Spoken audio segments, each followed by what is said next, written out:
Going to be able to go more into depth with English, then that's 100%. better. 100%. Yeah, okay. So then let's start again.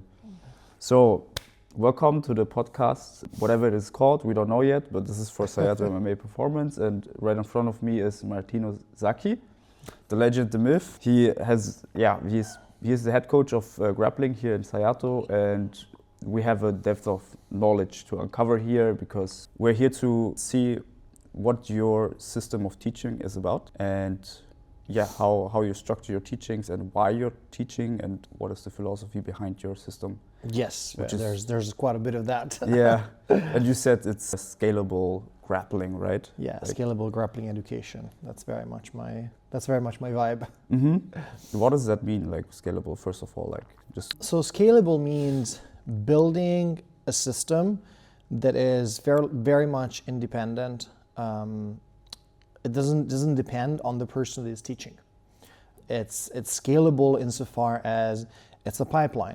It's a system that has a relatively fixed number of components and just can be used as a sort of reusable block in different contexts, in different situations, in different gyms and different environments, as opposed to a more traditional way of coaching, which is very much based on the relationship, first of all, the personality of the coach, which is obviously traditionally has played a massive role in grappling education. So much so there's a lot of cult of personality in the grappling world and in the combat sport world, and very much independent from the relationship between the student and the coach, or the student coach and the group. So that's what it means. It means building a pipeline that is made of reusable blocks that can just be used and just sort of plugged in different environments. Mm-hmm. Yeah. So in practice, this sounds very abstract, but what this means in practice, it means having, first of all, a very, very clear, open and shareable curriculum so that people know what they're going to get themselves into. People have a clear access and a clear view to the teaching material, like is the case when you go to university. You know what you're going to learn, and this is a big part of it. Yeah. And also, the entire coaching team is teaching the same thing. Yeah. So we meet up once a month, and we have a long session in which we discuss the curriculum, and we discuss we discuss the pipeline, so to speak. So insofar as, for me, it's not important how they teach position, in the sense that it's not very important the details, whether you should grab here or you should grab there, because our coaches are just as experienced as I am, or they're as experienced as anybody else in the grappling world when it comes to teaching positions and teaching stuff. So I don't have to explain to them how to perform a move. Mm-hmm. They know some moves, they know them much better than I do, because maybe stuff they've been working on relatively recently, or just stuff that they just know better. But my input in our coaches meeting is very much building a pipeline. So like building the direction of the training. So what kind of connections are we working on? What makes sense to teach after the series of moves? If it makes sense to teach, first of all, chest to back in front of the elbows. So we had a front headlock series. Mm-hmm. Then it makes sense to teach in which we address position and submission. So we address go behind and guillotines, right? Or narcissus or whatever. Mm-hmm. And then it makes sense to teach, okay, well, let's teach now, let chest to back behind the elbows. And so we have a turtle series. And now we combine this with the chest to back behind the elbows in the wrestling classes. So we have a standing rear body lock series. And so everything kind of fits together. And this is very much what I bring to the table. This is what I mean by scalable grappling education. Mm-hmm. And so in regards to this, like just very basically speaking, that's just giving structure to training, actually. Yes, very much so. The training curriculum, and what I've experienced myself in other schools and stuff like that, is that it can be very disjointed. It feels disjointed.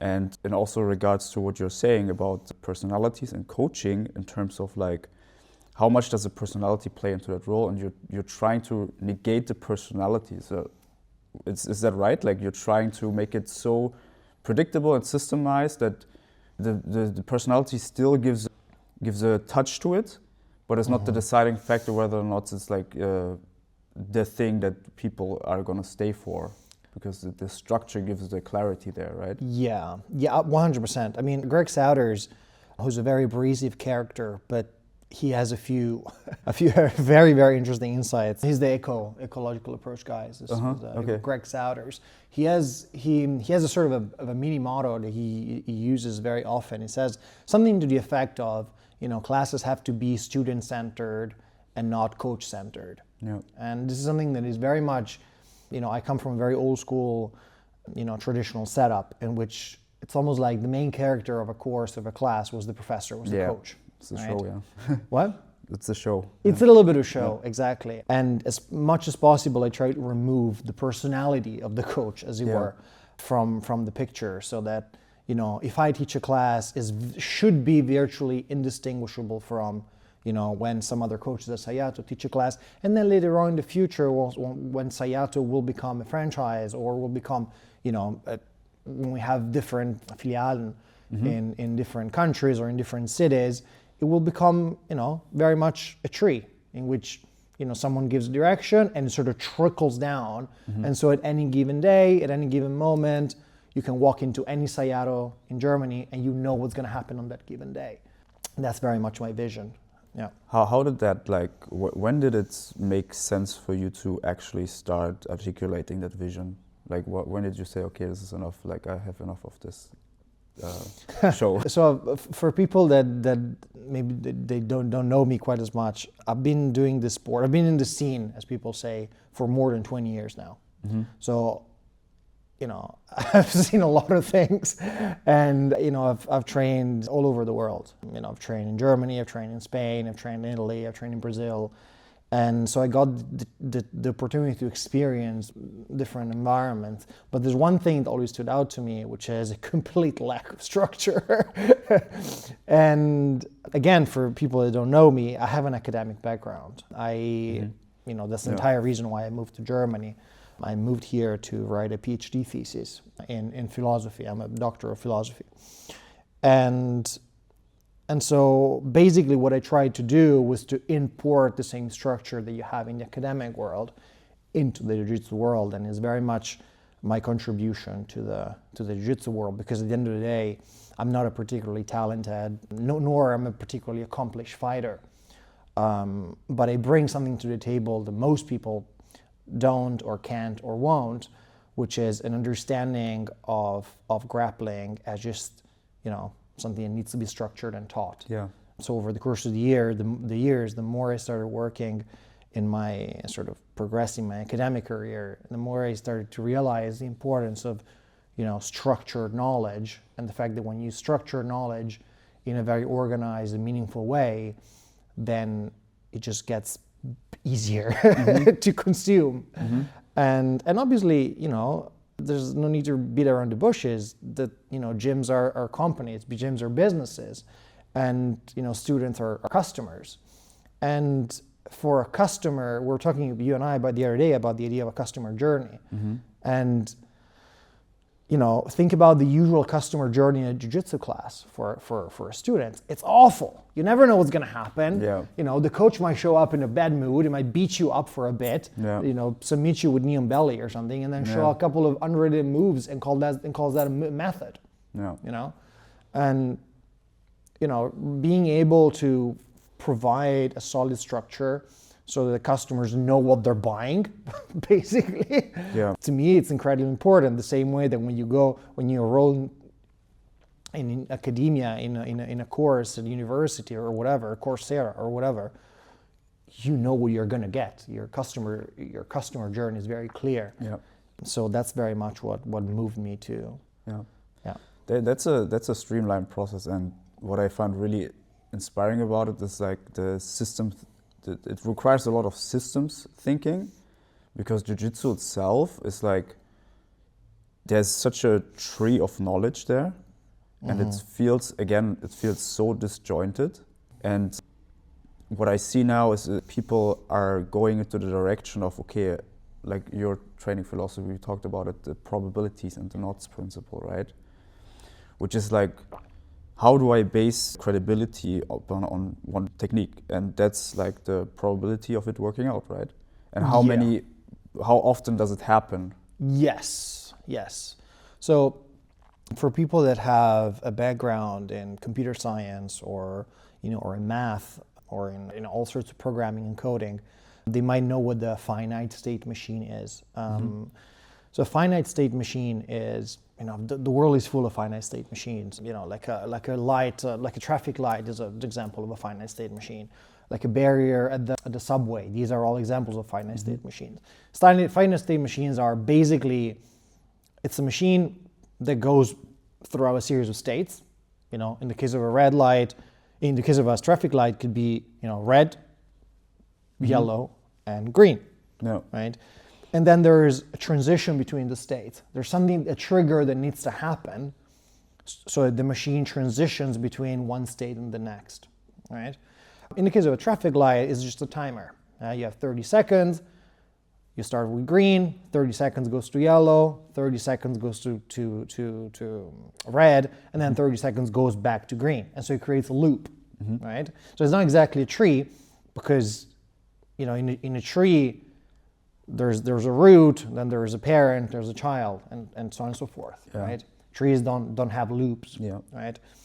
Grappling... Like linear loops, right? Like just... Yeah, it never goes back to square one, as it were, right? Grappling absolutely does. Because although the structure of grappling does start in a neutral position and theoretically could end in a submission, so in a way there is a direction of grappling insofar as, at some point the referee is going to stop the match and that's going to be the end of it, so it does start and end. Within the grappling match, there are tons of loops, because let's say that I take you down. So we passed through, went from a state in which we were in a neutral position standing. I take you down, that's an action, that's a trigger. The trigger is another state. And the state is me in top side control and you in bottom side control. That's a new state. But it might well be there's a trigger that brings us back to a neutral position, which is you pushing me away and standing back up. So this is what a finite state machine is. And that's very much, as to the best of my knowledge, that is probably the most efficient way to think about combat sport in general. An oriented, what is known as an oriented graph. So we're going from point A to point B to point C, but in a system that does allow loops. Yeah. So that's very much the way I think about this, and the way I actually build my curriculums. It's based on this principle of finite state machines. Yeah. And we talked about like just coming from a scientific and systemized approach. Where does the science go into the art? Like you talked about how coaching is also such a challenge because you're constantly adopting your coaching skills to the composition, the body composition of a person that you're coaching. Yes. Where does it, I don't know if you understand my question, but like where is it going to be a bit more philosophical, and where is it just a equation that you're solving? Like, can you expand on this a little bit? Like, how do you approach someone who, let's say, is small? Like, as an example, I started grappling because I felt like, wow, this is first time. I don't feel so athletic, but I feel like I can do something, It empowers people that are not super athletic. Of course, being athletic is always an advantage. But like as an example, Gordon Ryan is also not super athletic. He's famously an athletic. Yeah. Like where like how much of that is the art of it, or the using the right physics, or like. I guess the question is, can we build a mental experiment, like a thought experiment, in which we set you up and we say, well, if you had, is there such a thing as a perfect technique? Is there such a thing as a perfect series of perfectly timed techniques, positions, combinations that will allow you to win against someone much heavier and much bigger? And how scalable is this? right? Is there a perfect sequence of perfectly executed techniques that would allow you to beat Gordon Ryan? If the answer is yes, then coaching becomes just an equation, becomes something that, something one needs to solve. If the answer is no, coaching becomes much more of an art, because it becomes much more of a, something that you have to workshop with your student. Because if you can sit down and sort of engineer, as it were, this perfectly executed sequence of perfect moves, then it's just a matter of finding it out. Finding this magical, this magical potion that will allow you to just beat Gordon Ryan. If the answer is no, then it stops being a pure science, as it were. I think this could be even clearer, maybe with boxing, with striking sports. Is there like a perfect way of like timing people, of like getting the right distance? If there is, then a machine could do it. Yeah. And so the next question is, well, could a machine do it? Could a machine grapple a human? I'm not an AI expert. I believe it can. I believe it can. I believe that there is such a thing as a combination of perfectly executed, perfectly timed techniques that would allow you to beat Gordon Ryan. Now, whether you can find it in a reasonable amount of time, whether you can get there under the constraints of the real world, that's an entirely different story. And the answer to that is probably, no, you can't. A machine might. That's actually an interesting question. Like how far could it go until like machines can actually adapt to the reaction speed of the nervous system of a human, of a well-trained human, Well, we're fairly slow for a machine. Yeah? Yes. I mean, like a trained fighter, really? Well, because think about the amount of computational power that we have. Yeah. It's not much. Like our brains, there's not that much computational power. Well, that's an interesting comparison between computational power and maybe reaction speed, like also instinctual reaction speed, Like we don't have to think about things, especially if you're trained, right? I'm not an expert at this, but what my gut feeling is that there is such a thing as a machine that cannot grapple Gordon Ryan. Under the same constraints. So we're not talking about a super strong robot that, whatever, you just give it the strength of a tank and whatever. Like the same power output, the same. Yeah, exactly. We're talking about comparable strength and speed stats. But can out-grapple Gordon Ryan, not because he's stronger and faster, but just because he's able to find that sort of perfect combination of perfectly timed positions. Now, obviously, a machine has very different constraints than a human. A human, we have all sorts of constraints. Yeah. I don't know if you've ever seen when they teach AI how to play Pokemon or how to drive. Yeah, I mean, an AI could drive, can run millions and millions and millions of simulations and can learn how to walk, learn how to drive.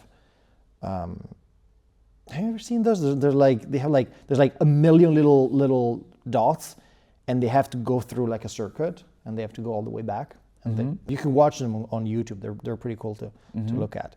And so the AI has to find the way to sort of drive the little dot through the circuit and make it all the way back. And for a human, for us, it's very easy because we look at the thing and we just do it, right? But a machine doesn't look that way, and so it has to run a lot of iterations. But it can, in a way that we could. It can run millions and millions and millions of iterations in a way that for us would be unthinkable. Obviously, we don't have to run those iterations. Or do we? Isn't it what like drilling is? Isn't it what sparring is? Like running iterations?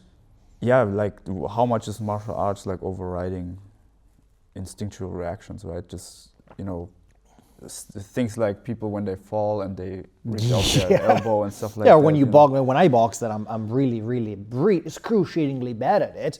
I want to close my eyes and like, I go under the mat and like hide and like just like I want to do this. And obviously the first thing is like, no, you have to keep your eyes open. But I'm like, yeah, thanks. But like, I mean, it's the same with like double leg takedowns. You know, you're running through a wall with your head. It's like, it doesn't make feel any good. sense. You know, it doesn't feel good. No, it doesn't feel good. But anyway, I mean, obviously, as I said, like I'm not, you know, and I'm sure there's people out there that dedicate their lives to understand machine learning, and I'm obviously not an expert. But to go back to your original question, is like whether it's a science or it's more of an art. I think that if you can find that magical combination, then fighting sports, in a way, it's solved. In a way, it's that's it. It's solved. If you can't, then it becomes much more of a conversation, of an art, in which you have to sort of workshop things with your students, and it becomes like a one-to-one relationship. I have a very specific question to that, because I mean I've seen you since the last school that I've went to, and what I've seen is like, in regards to the question of how much is it an art form, right? How do you deal with people, like as an example, like come to you and they learn, okay, this is a good teaching structure, but they don't have the, let's say as a theoretical thing, they don't have the capacity to digest your dry humor or something like that, you know? You know, like, but you seem to be also very transparent with feedback, you know? You say when you say things are shit, and you say when you say things are good. And how much, you know, if you say it's an art too, like how much do you think a person can handle criticism when they're starting versus when, you know, also regarding their body composition, how much can you tell them to, you know? Of course.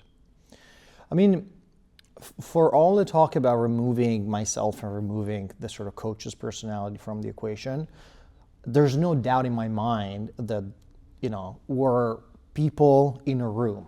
Yeah. So at the end of the day, there will always be some, you know, match or personality mismatch. My desire to remove the coach's personality from the equation has to do with the teaching methodology. Yeah. That's my idea, right? I want to remove the coach's personality from the how do people learn. Yes. Right? Like that's what I would want to do, so that if you're someone that just randomly wants to show up one day and show something that I watched on YouTube the other day, well, I want to remove that from the equation. I don't want you to bring this personality trait to the class, because you're just gonna, you know, you're not the main character. You're providing a service, and teaching is a service that you do to other people, you know, students, customers, whatever. But there's no doubt in my mind that when there are people in a room, obviously personality plays a big role, especially, you know, often the emotions are really high on the mat. There's a lot of adrenaline. There's a lot of, you know, lots of things are in the air, as it were. There's a lot of energy. And of course, some coaches will be better suited to other people. I am definitely not a coach for everyone. There's no doubt in my mind, nor I pretended to be. I'm not a particularly vanilla person. I am a fairly strict coach, I would say. And there are certain things and certain kinds of people that I'm just not very good at dealing with. So, for example, I'm not very good at dealing with antisocial behavior. So I spend a long time thinking about how to build classes and how to engineer games and how to make it so that people can make the most out of their training. But for that to happen, they have to follow the constraints of the class. And some people don't. And some people just want to come here and they want to just have a little bit of fun and maybe just roll around and just do their thing. And, you know, I'm definitely not very good at dealing with that kind of people.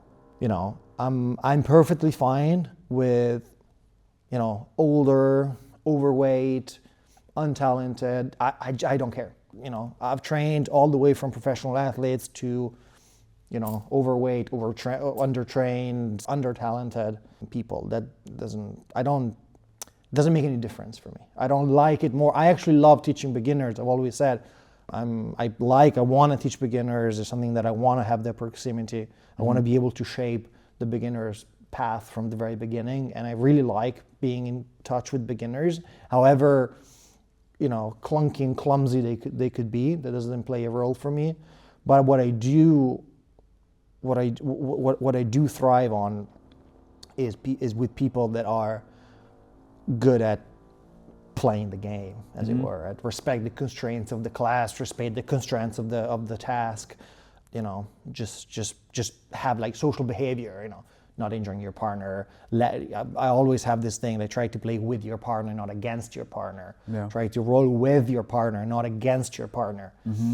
And I definitely, I'm not very good at dealing with people that are antisocial that way. They just want to do their thing. Yeah. Yeah. But I wanted to touch on a point, like in regards to success loop, because we just started talking about it.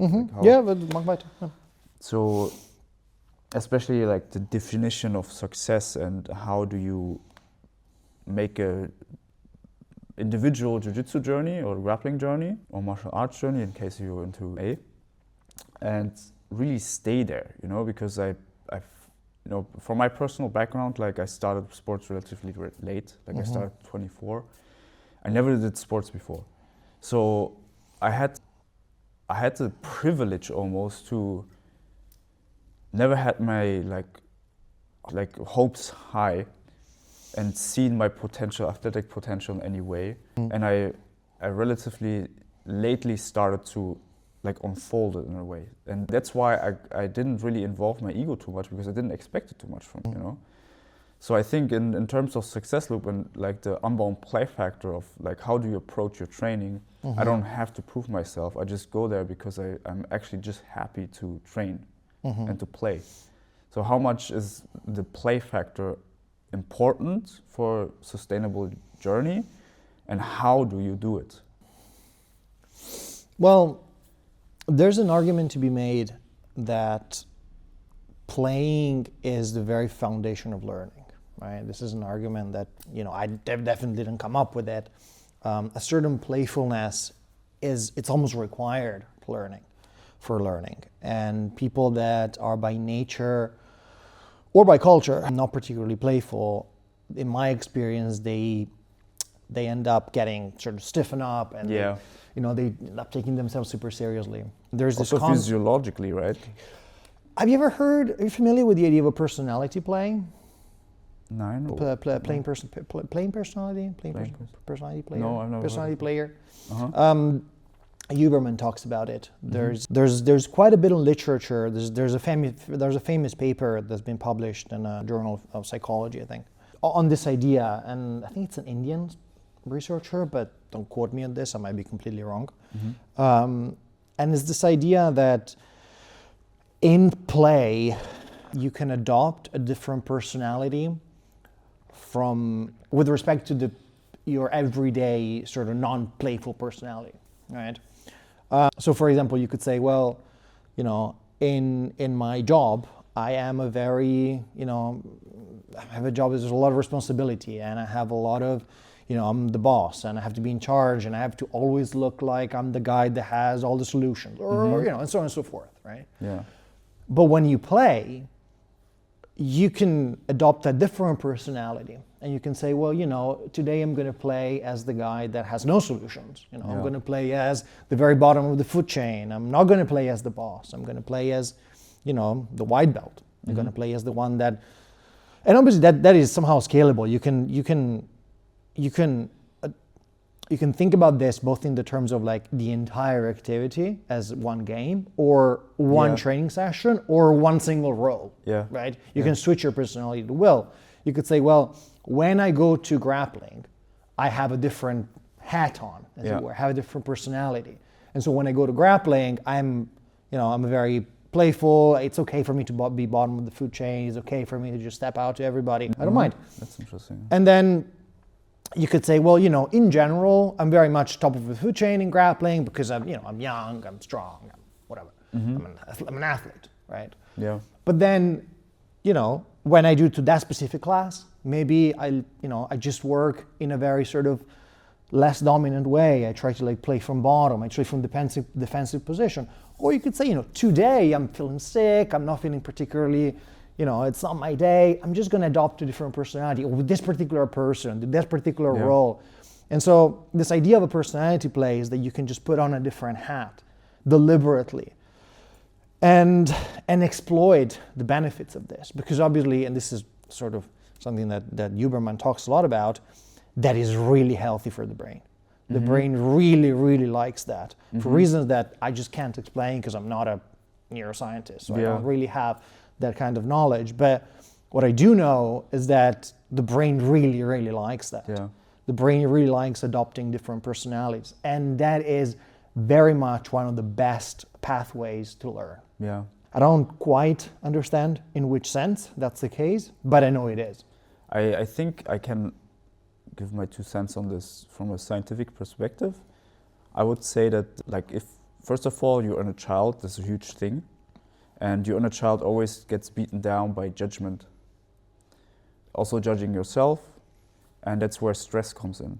So, and stress then creates brainwaves of like beta and stuff like that, and then you're not able to learn.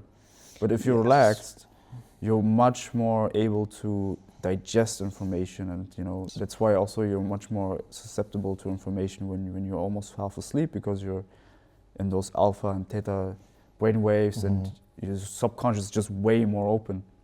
Yeah, which brings me to my next point, which is the relationship between playfulness and stress. Exactly. This is something that you and I talked a lot about. The brain just, it's not very good at learning under stress. Cortisol spikes that are strictly related with stressful situations, they just are not conducive to learning. We have so much science in this, it's not even debatable. So there's an argument that when you're doing super hard sparring, you're not learning anything because your brain is in a state of fight or flight. And that's not an ideal state for learning, right? The best states for learning is when you can manage to put your brain in a playful state in which, as you say, you have no stress, no cortisol spikes, and your body is kind of ready to learn in a way. Your nervous system is ready to learn and to sort of accept new information in, which doesn't really do under stress. And so there's an argument that, playfulness is very much a foundational element of learning, very much so. And that's why I try to put so much emphasis on the idea that, there's a time to go out there and to kick ass, and there's a time to just stay here, relax, play with your partner, see what happens. It's okay. This is training. This is the time to get better.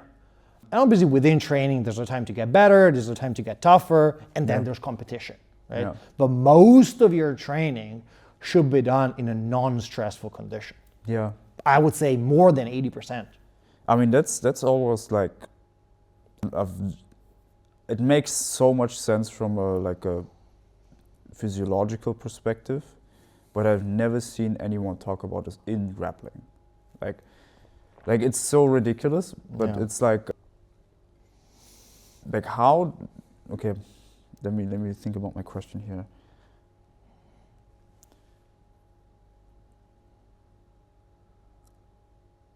Like, how do you, I guess, implement this when you're in the field coaching with someone? And let's say he has been a hobbyist or she, and now the ambitions rise and wants to do competition or whatever. How do you strike that balance? Like, do you still say, okay, until the last day it has to be playful, or do you progressively get a bit more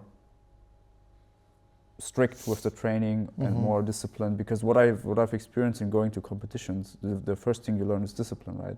You're not as sloppy anymore with your technique, because every mistake leads to a consequence, and that's ultimately the learning, right? Look, I would probably turn the question on its head. I would probably say what takes discipline is to play. It's the other way around, right? Because it's very easy to come here and think this is the ultimate fighter. The ultimate fighter. It's very easy. Everybody can do that. Everybody can come here and going on a testosterone fueled ego trip and think that this is the ultimate fighting. What takes skills, what takes time to learn, is the other one. What takes discipline and what differentiates, successful athletes from non-successful athletes is the discipline to be able to play in the gym in a relaxed manner, in a fun, playful manner. And play doesn't necessarily mean, they have to be silly. It can be very serious. As a matter of fact, playing is a very serious activity. It doesn't mean that you're, being silly. And sometimes you are. Sometimes there are roles, and you see this. Sometimes it's like, motherfucker, I take my arm. Yeah. It can be very silly, but it can also be very serious. Yeah. But the point is that your brain is in a state of playfulness, and that is, in my opinion, this is what takes discipline, not the other one. And what you need to teach to, young people that come here is to be playful, because the other one, that's easy. Your brain goes in a state of fight or flight fairly easily. Yeah. What you need to learn is to be cool under pressure and, being able to sort of having a playful attitude. And also being able to communicate with your partner, being able to have an open communication with someone to say, hey, dude, sorry, but, this is not working. Just slow down. It's okay. It's not the end of the world. Or, it's the coach's responsibility, of course, to just say this. The problem is that oftentimes words don't really do much in that sense. It would be very easy for me to say, oh, guys, just be playful. Yeah. And then just go home. I would very much like to do that, except things don't work that way. That's why you have to engineer the training sessions in a way that it's naturally conducive to playfulness. Yeah. And this is where the eco people, so to speak, the CLA approach, I believe this is where it's bringing, it's sort of driving a lot of the conversation. Because how do you engineer a training session in a way that can promote playfulness? Yeah. So much so they're called game. Yeah. That's not a coincidence that they're called games. Yeah. Talking about the CLA, so first of all, just to get clarified, what is CLA? Right. So with the understanding that I am not an expert, I must say, on CLA, I know there's people out there that dedicate their entire lives to study CLA and ECHO. And, there's a healthy body of literature on the subject that I'm not necessarily familiar with. I'm just going to present you with my understanding of this. CLA stands for constraints-led approach, is a way to answer a question. And the question is, how transferable are skills that are learned in a vacuum? As far as my understanding goes, this is the main question of CLA. So, how transferable are to a situation of competition, right? How transferable are skills that have been learned in what they regard as, 3, 4, 5, 10 steps apart, away from the real thing? And how do you strike this balance? So, for example, if I tell you, well, let's say I tell you that you have to go out in a boxing match, right? That's the objective, that's the real deal, right? How much can you abstract the training from the real deal and still gain benefits from it? So if I tell you, if you do a boxing match every single day, is that transferable to a boxing match? Yeah, of course, 100%. Yeah. Right? Because it's one-to-one. It's a one-to-one. It's a perfect correspondence. You want to do a boxing match, you do a boxing match every day. Full-blown sparring, someone your body weight, cutting weight every day. Yeah. That is fully transferable. Yeah. Is that sustainable? Of course not. Absolutely not. Now let's go to the very opposite end of the spectrum. If I tell you to sit in a room with your eyes closed and imagine a boxing match, is that sustainable? Well, yeah, you can do it every day. Does that transfer? Maybe, a little bit. Probably more than if you don't do it. Yeah. But is that a level of transferability that you trust to then go out and do the real thing? No, probably not. Probably not, right? You would want to do something in the middle. Yeah. Well, and the question is, well, what do you do in the middle? Because that's a spectrum, right? It's not a 1 and 0. Could you not also like compare that to, let's say I'm doing an MMA fight, and then a constraint-led approach would be just to drill boxing itself? So you could it's say part of the game. Right. So you could say, okay, well, there's a spectrum of transferability. Yeah. That goes all the way from the real thing, doing every day, to, sitting in a room and imagining a match. Yeah. Right. That's probably, as far as I could tell, is the minimum level of transferability or something like that. Right. And then you can say, well, what's the next step? I don't know, shadow boxing. How transferable is shadow boxing? Can you get into a boxing match having done only shadow boxing in your life? Well, you can, but would you? How much would that help? Probably not. Yeah. Right. Then there could be something like shoulder boxing, in which you're just kind of playing with a partner, and you have a very specific constraint, and that constraint is you can only punch the shoulder. And then you can have another. Now, I'm not a boxing expert, so I wouldn't know how to build a CLA boxing training, but I pick boxing because it's a much more sort of contained environment. Yeah. But that's very much that is the question of CLA. Where do you spend the bulk of your time training? Doing the match? Thinking about boxing a couple of hours a day. And so where they settle is they settle in what they call constraint-led approach tasks, in which they have games that isolate some of the things which they're calling variants, some of the things that you would want to necessarily train. And so the role of the coach is to find those things that you would want to necessarily train. So in boxing could be something like distance management, could be something like footwork, it can be like, I don't know, surely out there's people that know far more about boxing than I do, but just to give an idea, things that are very much invariant about boxing. You just need to know that stuff. And now how do we build games to have you train that stuff based on those things that you have to learn, right?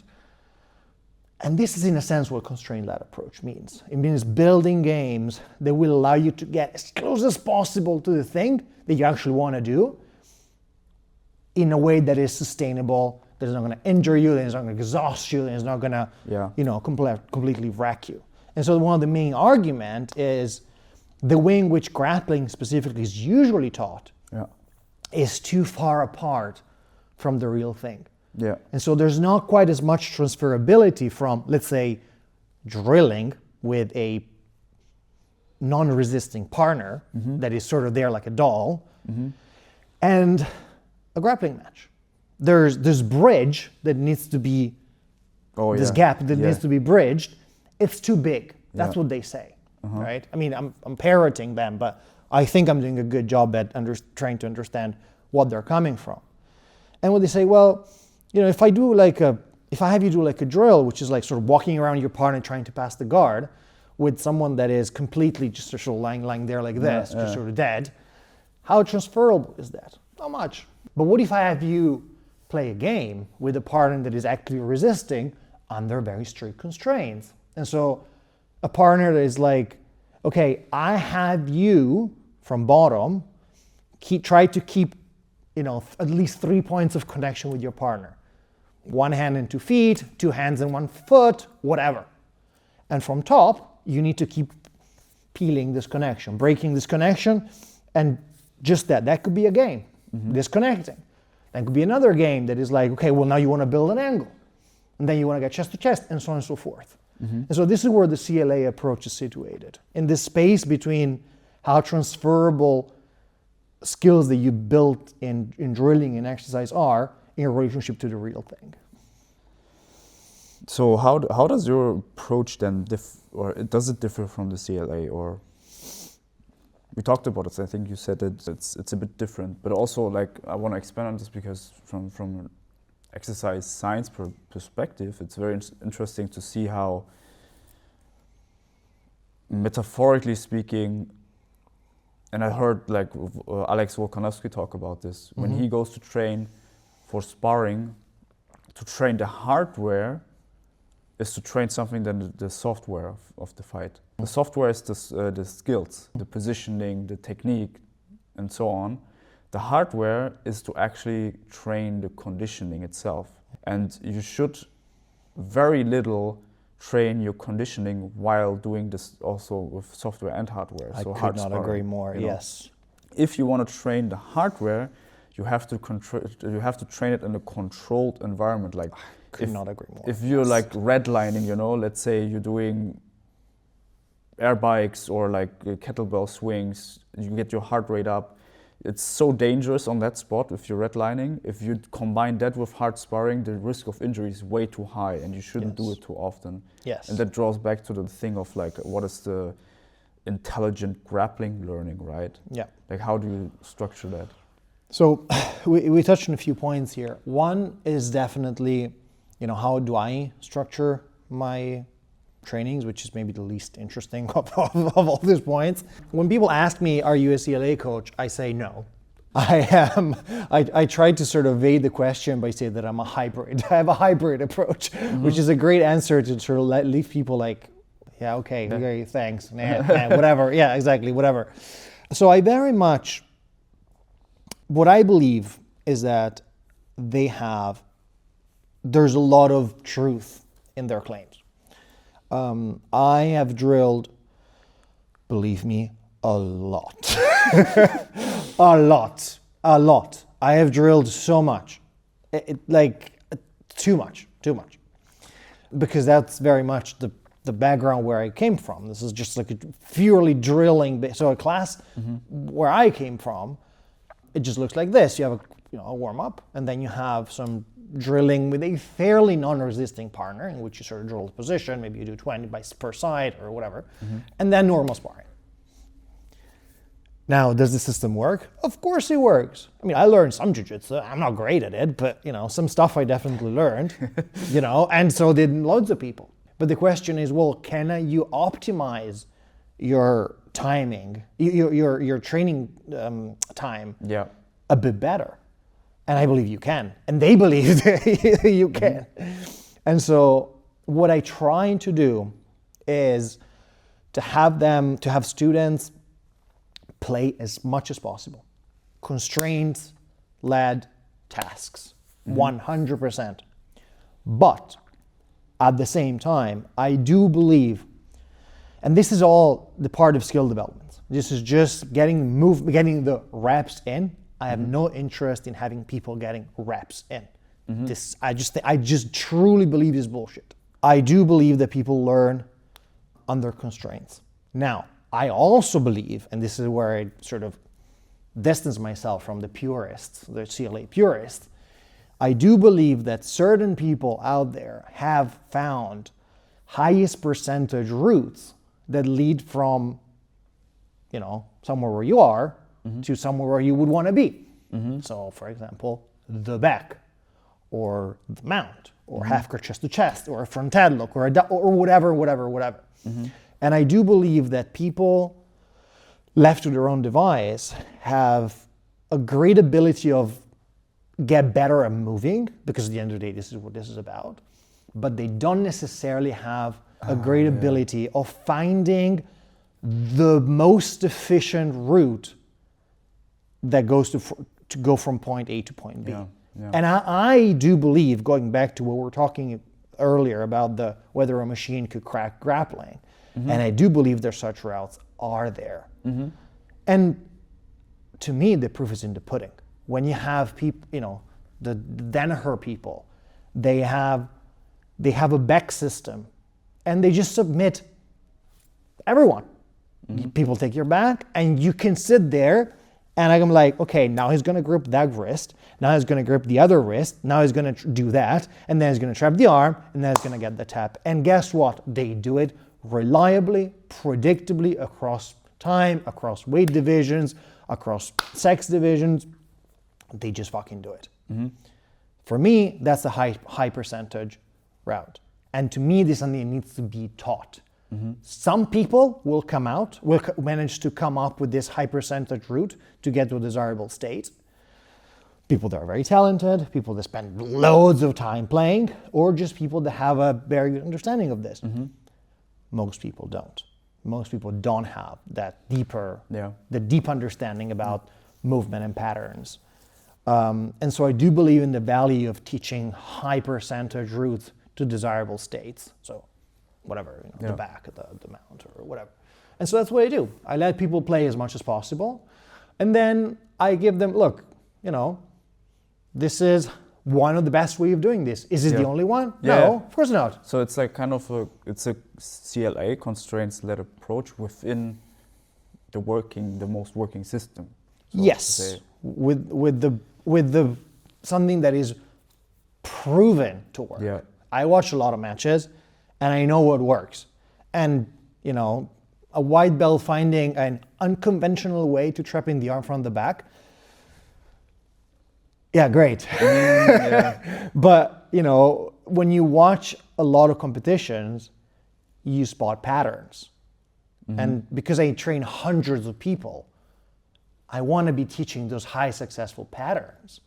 Then there will always be the single athlete that is going to come up with something unorthodox and it's going to really work really well for them. Yeah. But as a coach, that's not my job.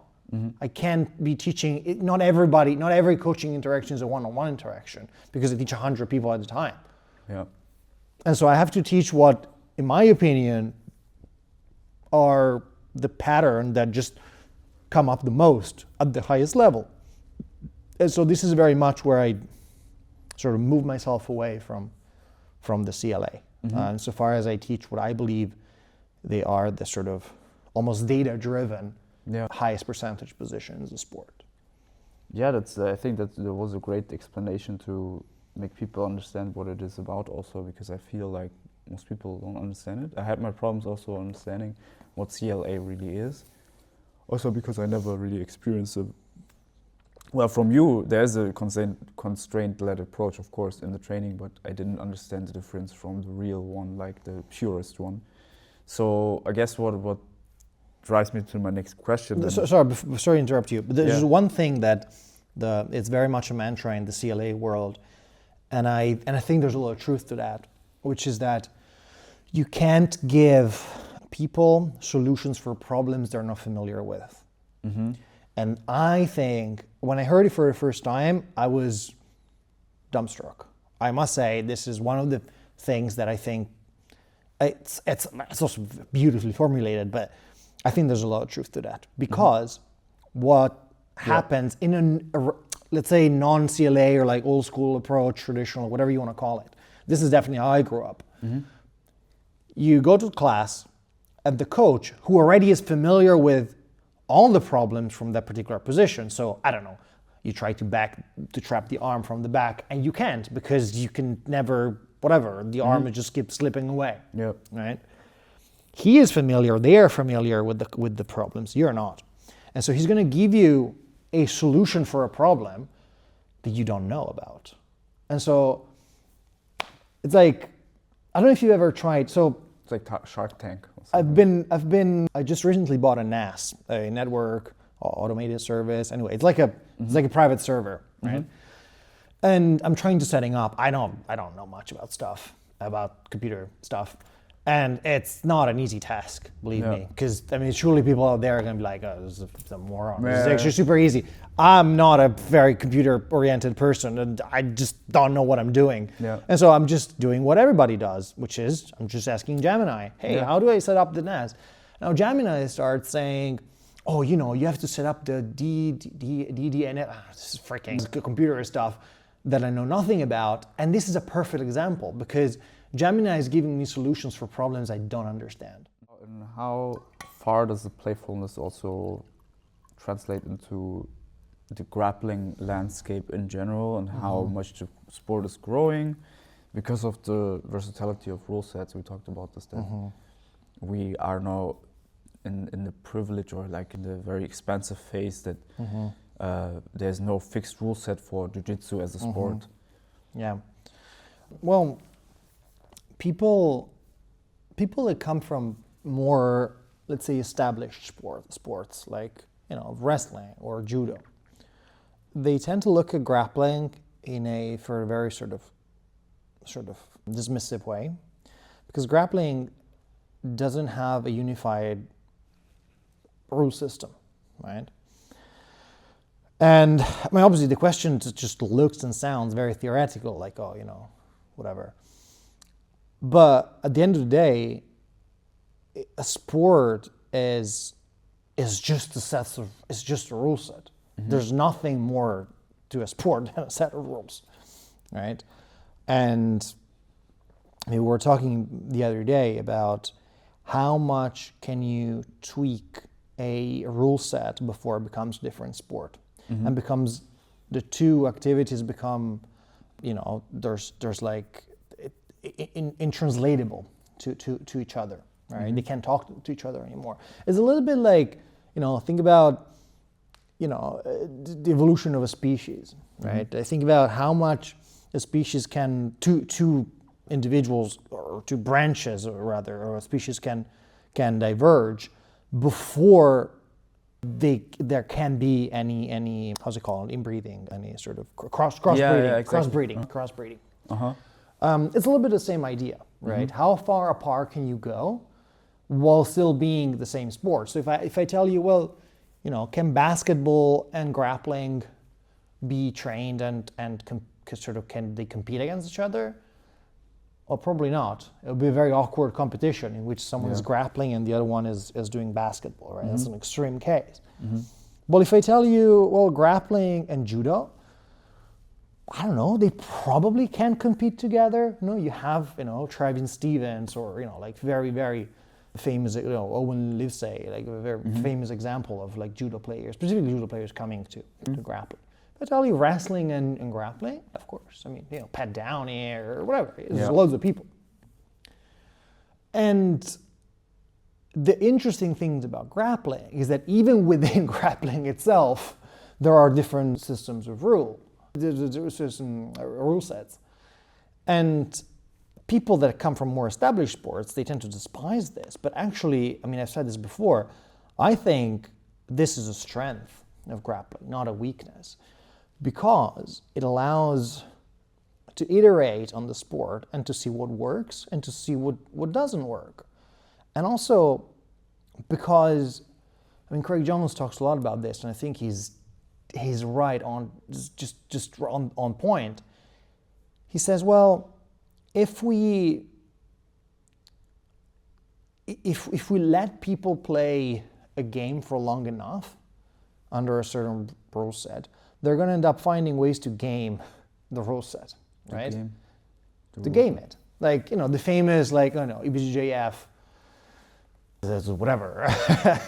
Like people driving, deliberately letting themselves getting pushed out of the mat to avoid getting scored on, for example.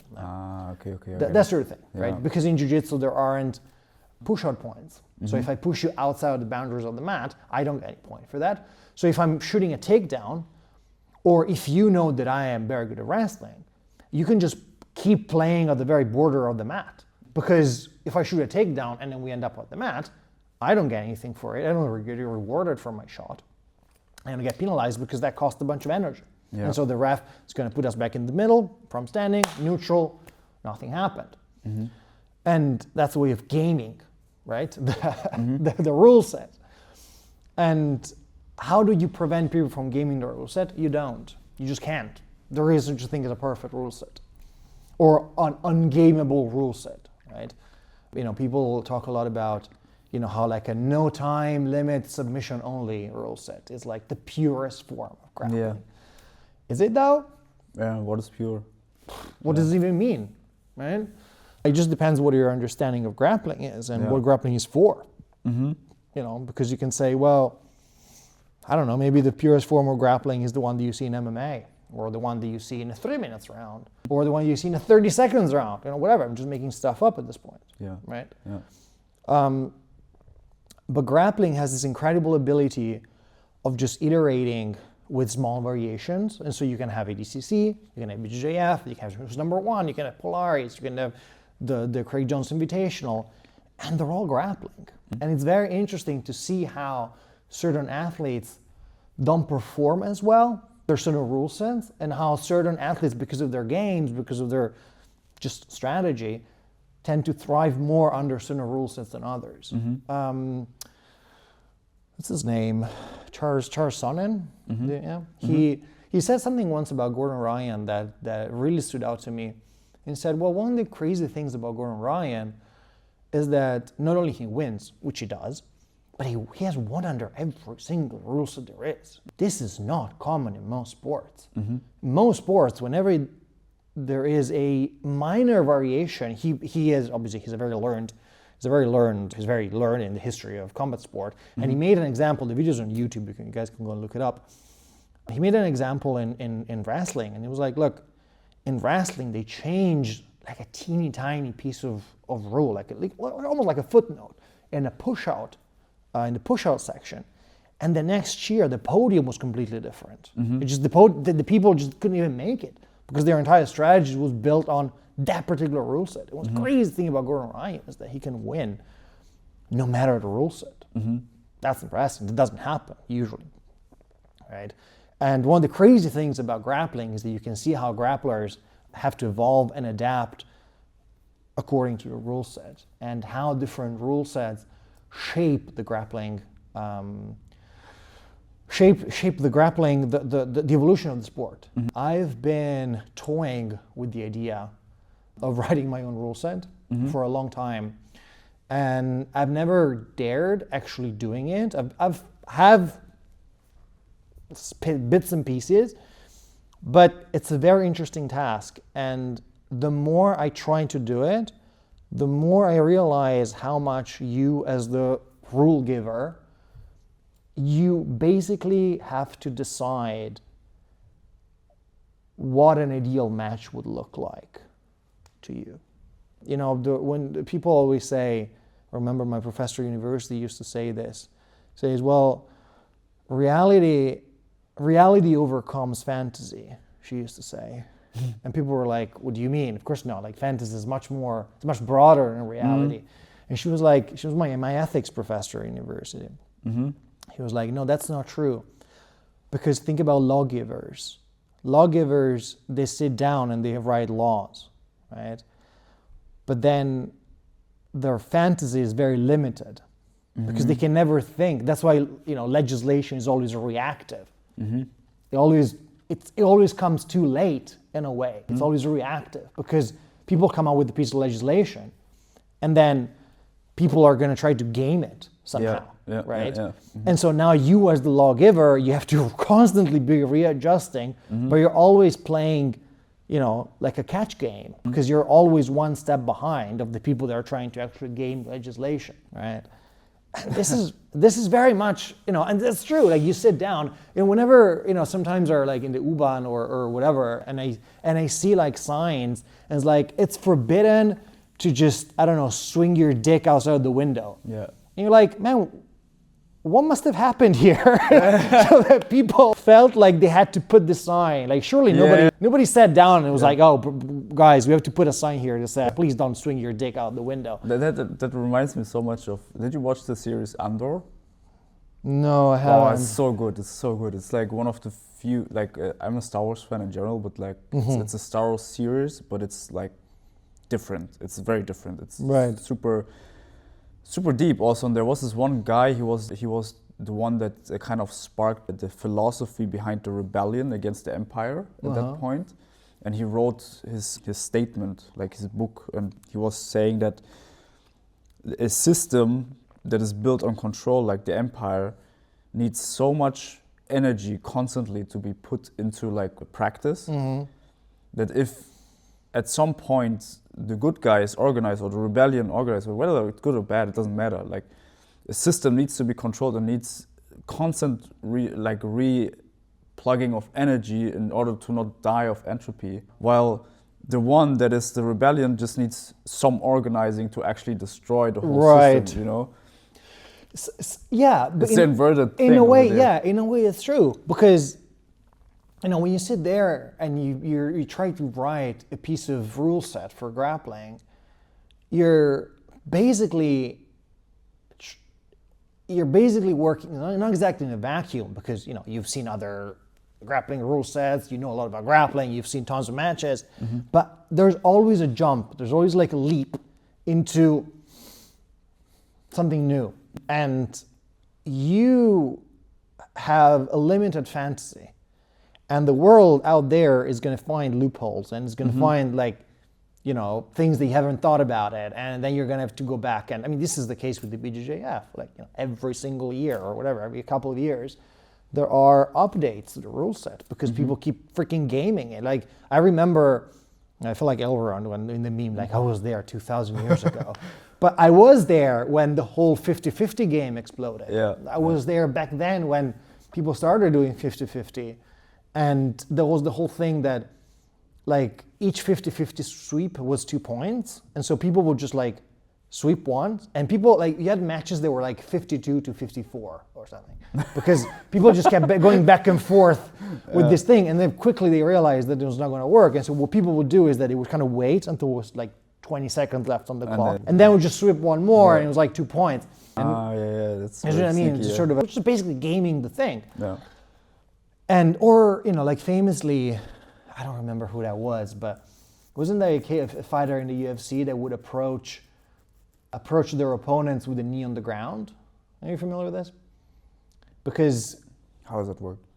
Well, instead of approaching you standing, whenever I'm in a situation in which I might get punched, he would just put a knee on the ground and fight with the knee on the ground. Okay. And you say, well, why would you do that? Well, because it was forbidden to, I think it was like maybe knee or kick to the head with the knee on the ground. Something like that. I don't remember exactly what was the case, but it looked ridiculous. What the hell? Yeah, it looked ridiculous. In which, like, instead of standing, I was just like hanging out with the knee on the ground because I know that because the rules say you can't really hit me or not, you know, kicking me or kneeling me in the face. That's ridiculous too. Well, but that's just the way of gaming the rule set. Yeah. Right. So the question is then, you know, drawing back, what is grappling, right? Like, what is real grappling? Is that like I had heard even like today, Margot Machai talking about this. Like, I go for the finish. And if you go to like a EBI match and you have no time limit, different kind of quality of grappling kind of can unfold because you can feel each other out. There's not so much spazziness. It's much more relaxed in the beginning, and then the long-term game kind of unfolds. And if you have like 30-minute matches, you know, it's like or crazy. 2 hours or 4 hours. Yeah. You have to approach this game very differently, and I think that's like, what is grappling then, right? It's like such a general question, I know, but it's like it draws back to the point of like the tradition, the being able to have tradition as a sport, and also the metaphor for life, like how it translates to babies grapple, animals grapple, and certain movement patterns are all the same. And we talked about this, like it's not like we have as humans have the advantage of communication, so we can carry on knowledge and experience through generations. So we have the edge on that for sure. But we also lost information throughout the ages, right? If falling of civilizations and stuff like that. And so... Right. So what I would say is, if I have to give a broad definition of grappling, I would say it's control that leads to submission, right? Greg Sauter has a very nice, sort of very well thought out definition of grappling, which is something on the line of, you know, you attack the periphery to dominate the center of mass, to then re-attack the periphery. This is his definition, and I think it's very beautiful. I think it's beautiful. I think it's beautifully sad. I mean, as I said, he's a very abrasive character, but he has sort of strikes of just brilliance, I think. Who? Greg Sauter. This is the CLA guy. This is the Eco That's guru. the big guy who also had a match with Gordon Ryan. No. No? Greg Saunders. There's Josh Saunders. Josh Saunders was it. He's the sort of eco guru. Okay. Very much, as I said, very abrasive character, but the strikes are geniuses, I would say. And he has this idea, this whole definition that is based around attacking the periphery, which, you know, like isolating arm, attack, you know, grip fighting or like shooting for a leg or whatever. so you can dominate the center of mass, which is this bit. Interesting. So then you can re-attack the periphery. So, I have an elbow pass in which I attack the periphery, or an arm drag in which I attack the periphery. And then from the periphery, I go to the center of mass, which is like a body lock, right? In which I control this bit once I got rid of the periphery. And then I re-attack the periphery, like the neck or the arms, taking the back or whatever. So it's control periphery first? Attack the periphery to dominate the center of mass to re-attack the periphery. But the first attack does differ from the second attack of the periphery, right? Yeah. Because the first attack is very much to do with climbing. Exactly. So you want to upgrade, because if you only control the periphery, it's going to be really hard to submit the periphery. Exactly. Right. Exactly. Yeah. This is why those Aikido submissions or those Krav Maga submissions don't work. That's a perfect example, because an Aikido submission, what it does is that it controls the periphery with no access to the center of mass, and then tries to submit to the through the periphery without going through the center of mass. That's why they don't work. Yeah. Because you attack the periphery, and then you just want to do freaking weird wrist locks and weird. You're gonna disappoint a lot of people here. Well, sorry, but it just does not work. It's just what it is. I'm sorry, but feel free to prove me wrong, but it just does not work. Yeah. Right? Because there's no control of the center of mass. You can also feel it in the game while you're sparring. If you just attack for an arm lock or something like that, it mostly doesn't work if you don't have control. No, of course. You need something big to control, and that usually is you can use it to gain control. To climb. Yeah. When I teach, I always emphasize this idea of climbing. You want to climb, right? You want to start small, and you want to end up very big. You want to start you start controlling a pinky. Yeah. But then once I bite, then I get only, I only keep biting bigger and bigger things. So I start from a wrist, then I control the elbow, then I control the shoulder, then eventually I control the center of mass. My game, completely got better. It was a big jump, because I just started to be more disciplined with grip fighting, and also activating the hands and the strength of the fingers. Absolutely. I mean, this idea of climbing and getting rid of the periphery, right? Yeah. If I ask you, can you lock your hands around my waist? Well, you can, as long as I don't do this. I do this, and now my periphery is in the middle, and now you don't lock your hands around my waist anymore. So you have to get rid of this first. So what I was saying, just to sort of finish the thought, is that once you get rid of the periphery, the center of mass, although it's very powerful, it's also very vulnerable. And so once you control the center of mass, then you can re-attack the periphery. You can isolate and re-attack. That could be the neck, could be an arm, could be a leg, could be a shoulder, whatever. And so this is probably the best definition of grappling that I've encountered, if I have to be honest. Also because then it extends also to MMA. And to be perfectly honest, although I don't claim any, particular knowledge about this, it extends also really well to striking sports. Because in striking sports, the center of mass, it's very much protected by the periphery. You want use your shins, you use your, arms, hands to protect the center of mass, which in this case it's not exactly the same level of center of mass, because the head, in a way, belongs to the center of mass. While in grappling, we understand the head as the periphery a bit more. Yeah, that's what I wanted to ask. Yeah, because in grappling, you would also control the head as the periphery in a way that you probably in striking you wouldn't. But there's the sense in which you do use the periphery to protect this bit, right? And of course, people are going to come and are going to tell me, well, but what about low kicks? Yeah, of course, low kicks are also a thing, and they hit the periphery, and they're great. But there's a sense in which a lot of what you do when you strike is to use the periphery as much as possible to defend this bit, which is the very, very vulnerable bit. The question then also comes to my mind, there's also a difference between controlling and also subtracting, pressuring somebody and taking energy from them versus a KO or submission, right?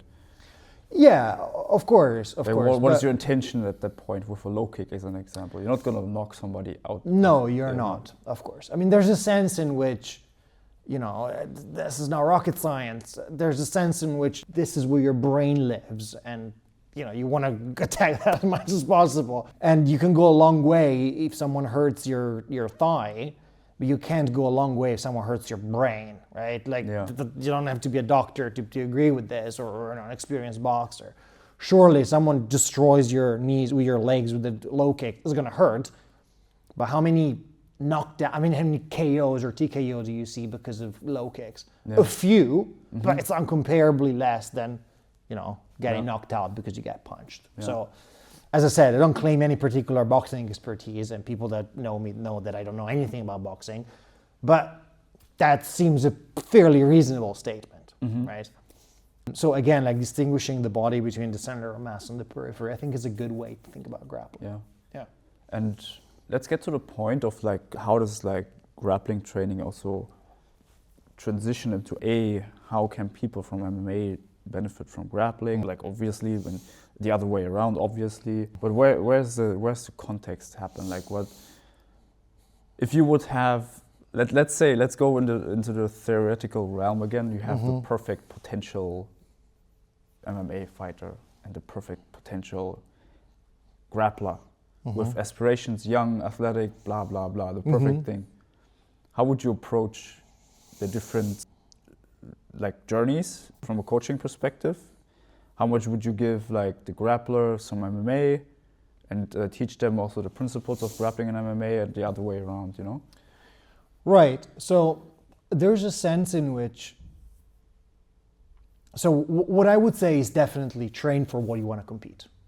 There's no doubt in my mind that when people say, you have to train the gi if you want to compete MMA, I think that's just ridiculous. You have to train where you're going to compete. I don't think it makes sense to train grappling for MMA, if you want to compete pure grappling.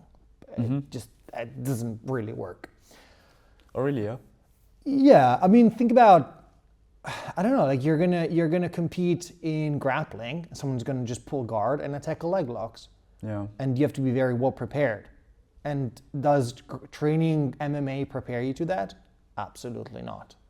Let's not forget that, like in the latest ADCC, something to the order of like 40% of all the submissions were like heel hooks, something to that effect. Like like a big chunks were like only heel hooks, and heel hooks, they just happen from bottom, mostly, right? Which means that at some point someone pulled a guard or was taken down but was working from bottom, right? Like how many submissions do you see? How many heel hooks have you seen in MMA lately? Not that many, right? So there's a sense in which it's very hard today to fight grappling if you don't know any leg locks. But you can go a long way fighting in MMA without knowing any leg locks. Yeah. Right? It seems, again, a fairly reasonable statement. Your experience is that, an example, MMA people have much more discipline at staying on the feet. They have usually also a bit of wrestling. Yeah, you could say that. Yeah. Yes. So the base framework of MMA, I think, does help a bit in jiu-jitsu matches, right? Because you have the discipline to just be on top all the time, takedowns and stuff like that. You're not lazy as much as some of the grappling people I've met, and also my experience. Right. I mean, I guess it comes down to, the question is, well, does it help for you to be good at it? Or does it help for you to be the best at it? Because, loads of things are somewhat transferable to grappling. Judo is transferable to grappling. Wrestling is transferable to grappling. And so is MMA. Again, going back to this idea that, they are similar in a way that, although they're very different disciplines, they're similar in a way there can be certain, like you can bridge the gap, as it were. But if you want to maximize your training time to be the best grappler you can be, I probably wouldn't train MMA or grappling for MMA. I probably would be training grappling. That being said, there are things from the grappling world that are percolating from the MMA world that are percolating into the grappling world and are reshaping the grappling approach to positions. So, for example, stand-up escapes. Traditionally, the way I learned escapes, which is very much sort of gi mentality, escapes were always, almost exclusively escapes to guard. And the number one sort of idea was never expose your back, never give up turtle. Turtle is a terrible position because escaping meant recovering guard, right? Obviously, I mean, I'm not coming up with any of this. This is something Craig Jones has been saying for years, right? And these all like octopus guard project goes in this direction, right? And obviously, MMA people have a different approach to escapes. Escapes always means, more often than not, means building back height. And so coming back to your feet, using the cage or without the cage, regardless. And so that approach, and so is the case for wrestlers, by the way, right? So that approach is definitely percolating into grappling and has reshaped the way in which we think about escapes. And so today, you know, I consider myself a fairly cutting edge coach when it comes to sort of being open to new trends. If I were to teach a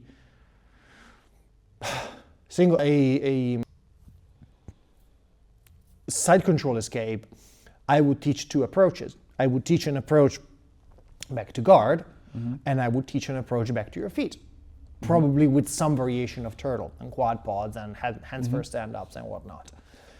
So in that sense, sure, yeah, training MMA does help your grappling. But I would say it's almost on a meta level rather than, you know, should you be training and grappling for MMA if you want to become a pure grappler? My answer to that would be, if you want to compete at grappling, train grappling. Easy. Now, on a meta level, on a sort of game theoretical level, then yes, 100%. MMA, wrestling, these are having massive impact in the development of the grappling sport, and, you know, super welcome. And we haven't really seen a lot of judo sort of integration, a little bit because of the gi, and also because the judo world, I think, is a little bit more like closed than the grappling and the wrestling world. But there's so much judo stuff that can be learned, and we really don't.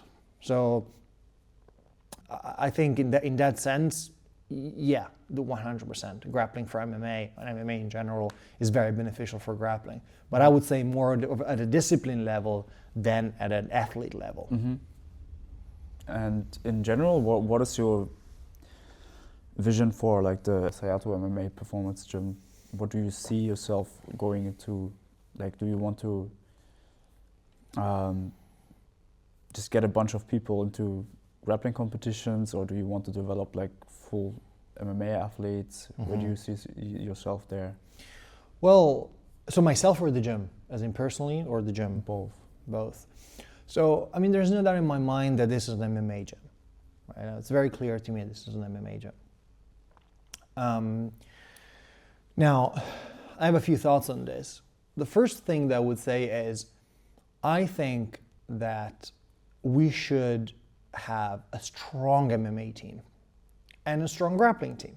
So my vision in a few years is to have people, let's talk about grappling, which is the one that I know the most. It was to have people have sort of, let's say, sort of sandbox competitions, in which something like, you know, minor local competitions, in which they go and they try things, right?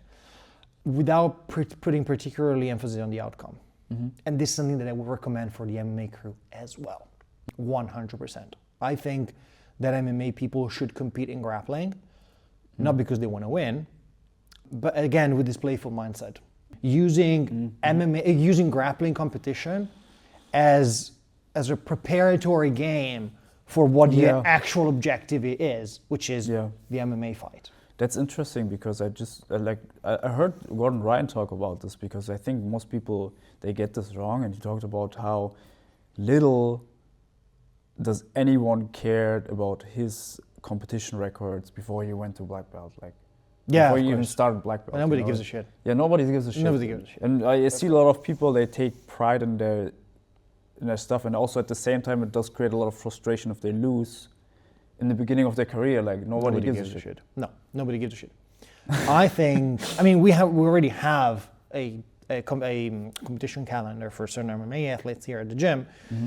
And I told them very explicitly, I was like, I think you should sign up for local grappling competitions. Not because you want to win them, but you're playing a different game when you're going as an MMA athlete. When you go to a grappling event in which there's no money on the line, there's basically no pride or career or anything on the line.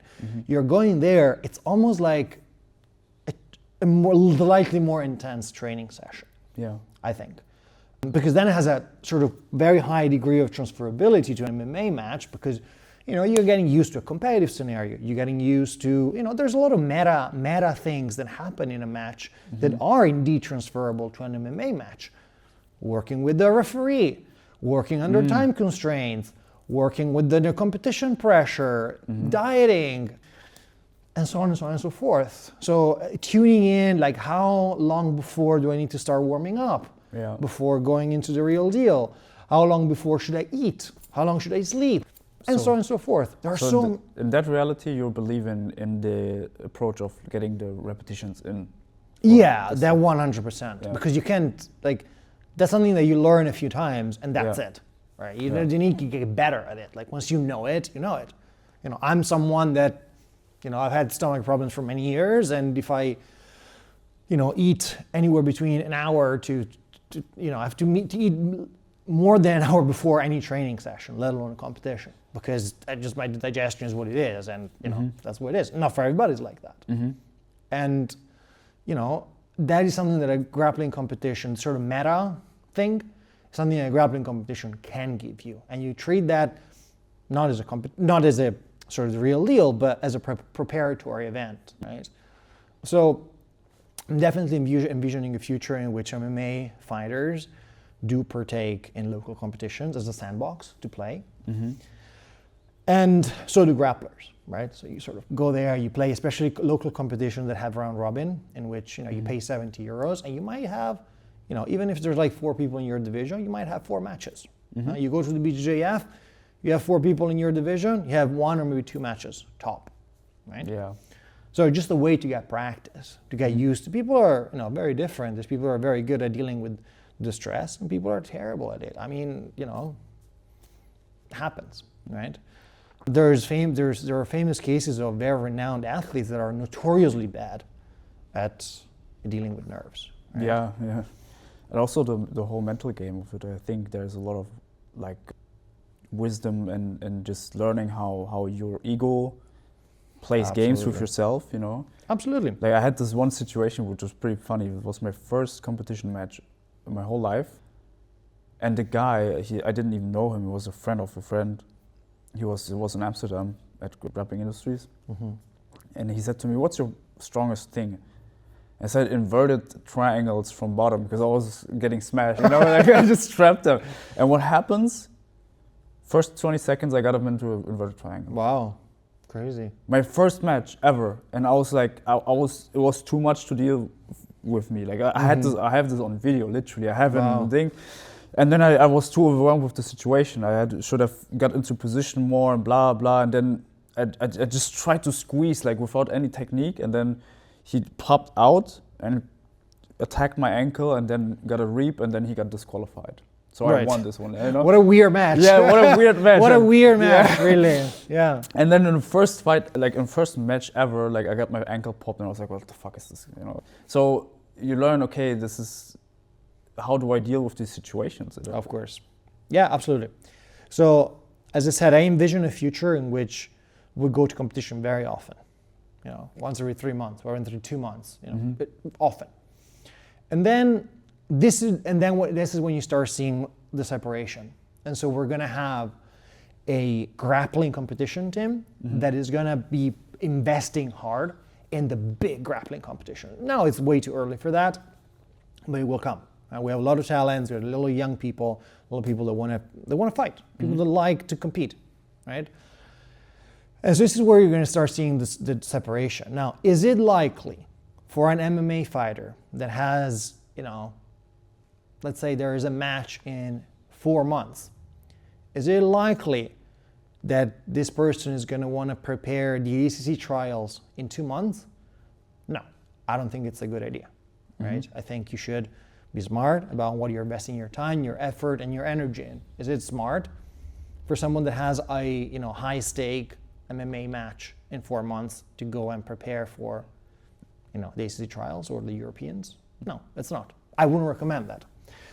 So that's why we're going to start seeing a sort of a division between what the more MMA-oriented team is, which is going to have, 3-4 fights a year, something like that, maybe 5 fights a year, right?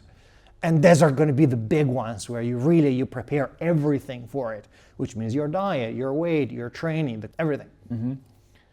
And then you're going to start having a competition team, grappling competition team, which is going to use the local competitions as a sandbox, the same way the MMA team is, but is going to invest big in the big competition events, which are the ADCC trials, which are the Europeans, which are the, so on and so forth. Mm-hmm. So that's very much my vision for the future. I mean, grappling is a metaphor of life. I really like this because, and I'm seeing also how grappling translates into my psyche. Mm-hmm. Because as soon as I started grappling, I could just use fucking jiu-jitsu in my dreams. And I was like, what the fuck is this, Right. I could just triangle demons and stuff like that. And I was it doesn't matter if it is actually true, if you're dreaming anything, but from a psychological perspective, that you can use those things also in different dimensions of your inner experience or whatever. It doesn't have to be mystical. Right. No, of course not. Yeah, I understand what you're saying. Mm-hmm. So, and at the same time also seeing those principles in animals, in children, and also me remembering also that I wrestled a lot with my brother, and at some point I just stopped. Mm-hmm. Why do we stop? Right. Well, so to the question of metaphor, sort of grappling as a metaphor, this is something that I spent a long time thinking about this. What I will say to this is that we have a way of talking about the world, talking about life, talking about human interactions, talking about, struggles with, addictions, obesity, whatever.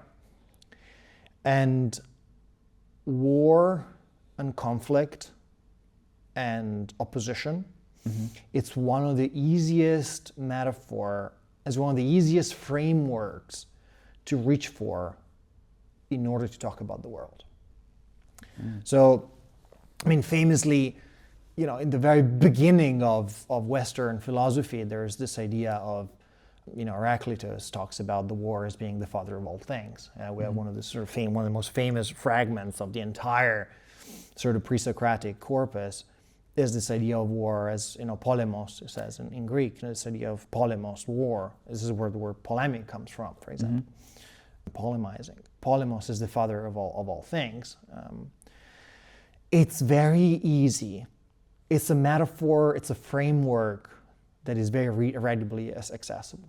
It's very easy to reach for that metaphor, for that sort of mind framework, mind sort of scaffolding. Whenever you have to discuss the world at many different levels. So all the way from, how states interact to each other, all the way to, how you deal with your morning routine or something, right? And people, you have to fight the desire to go back to bed, or you have to fight the desire to eat another piece of pastry, or you have to fight the desire not to take coffee. When you take your cold shower in the morning, you have to fight the desire of getting out of the cold water. Because it's such an easy framework. It's so readily accessible. And so grappling as a metaphor very much plays into that. And this idea of an opposition, which at the end of the day is the idea of a zero-sum game, right? For someone to win, someone has to lose.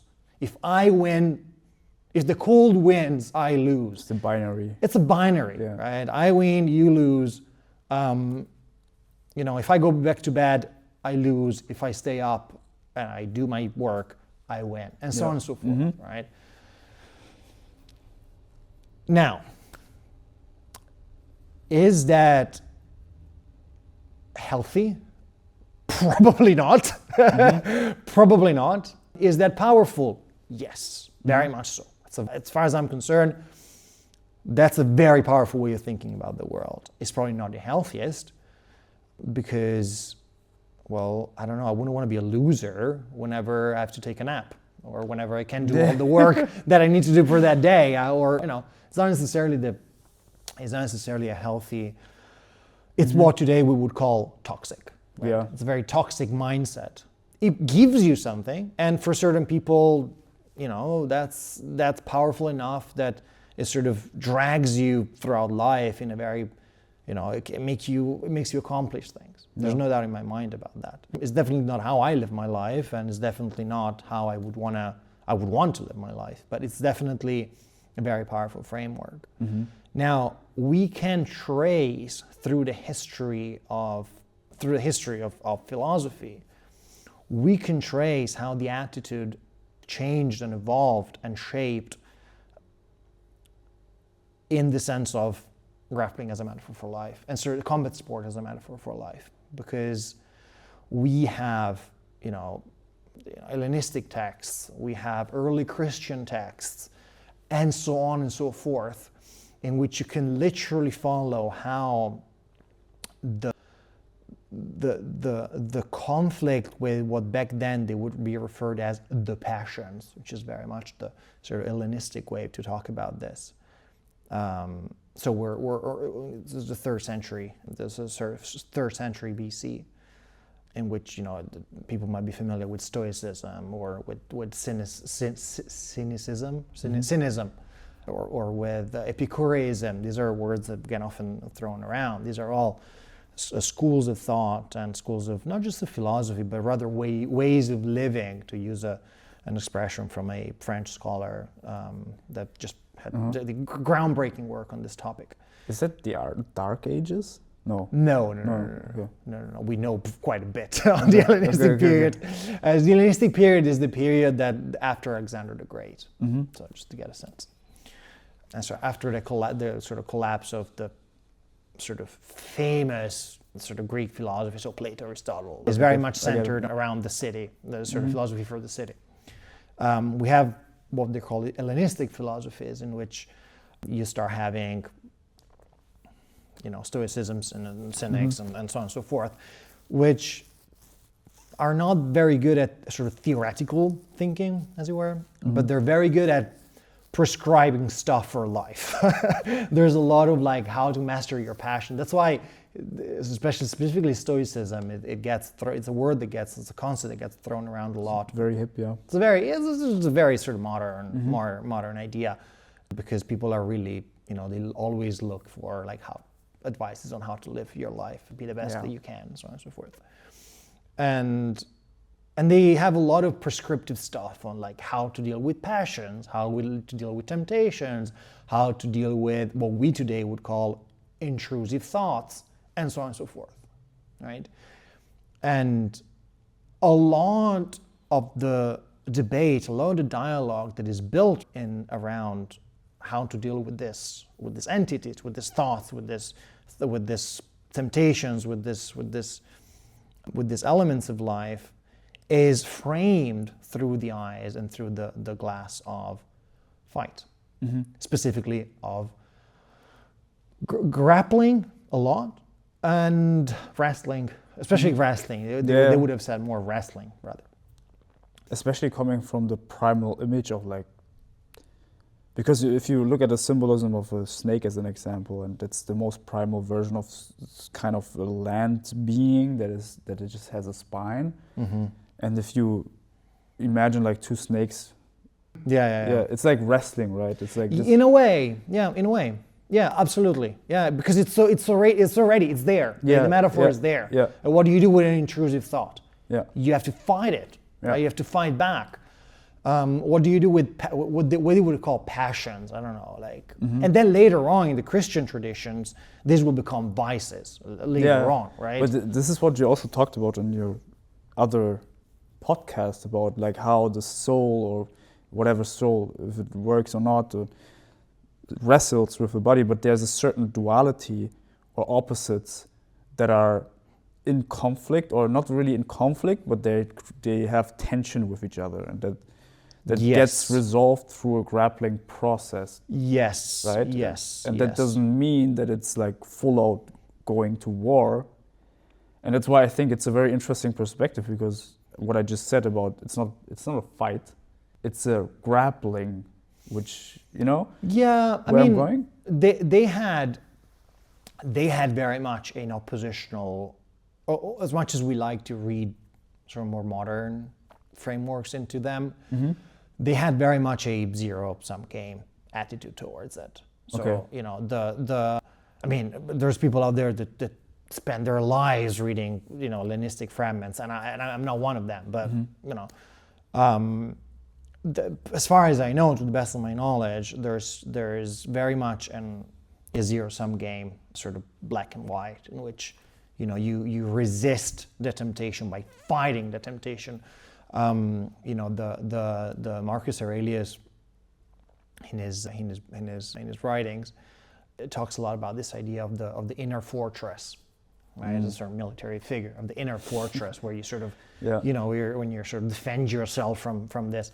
The Christian, the Desert Fathers, which they were not a barrel of laughs kind of people, they're constantly grappling demons, constantly grappling demons. Physically, they're physically in confrontation with demons, which also kind of echoes a passage in the Old Testament.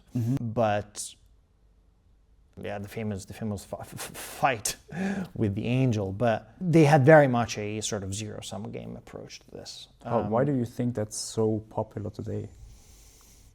Well, so popular today depends in which circuits, I would say. Yeah. To me, well, because it's very easy, because it's there. It's easy, yeah. Because it's very easy. It's very, in a way, it makes you sound very profound without thinking about it too much. Because we have such a big heritage. Yeah. We have such a big legacy that is readily accessible, whether we know it or not. Yeah. Things that are there, and you can just grab them and just say, oh, you know, it's just like fight against the passions. In a way, the way we speak about things shapes the way in which we think about things, right? I've listened to a podcast that was very profound, talking exactly about this topic from two business guys. I don't know if you know Tony Robbins, like he's very... Yeah, I know it is. And he was talking to Alex Hormozi, who was like this business mogul. Yeah. But Alex Hormozi, he was coming from the standpoint of going at it from a place of anger and fighting, because he got so frustrated through his father, I guess, not recognizing him, and he always had to fight for it. Tony Robbins, he's a life coach. Right. There's little amount of people that Alex Hormozi really respects so much that he's open enough to learn from that information. But at that interview, he was wide open because it was Tony Robbins. Right. And he just said, dude, like, you lack purpose, like you lack passion, like something that is bigger than you. You're coming from this fighting mentality. With fighting, like life shouldn't be just fighting. You should stand up for something that gets you going in the day.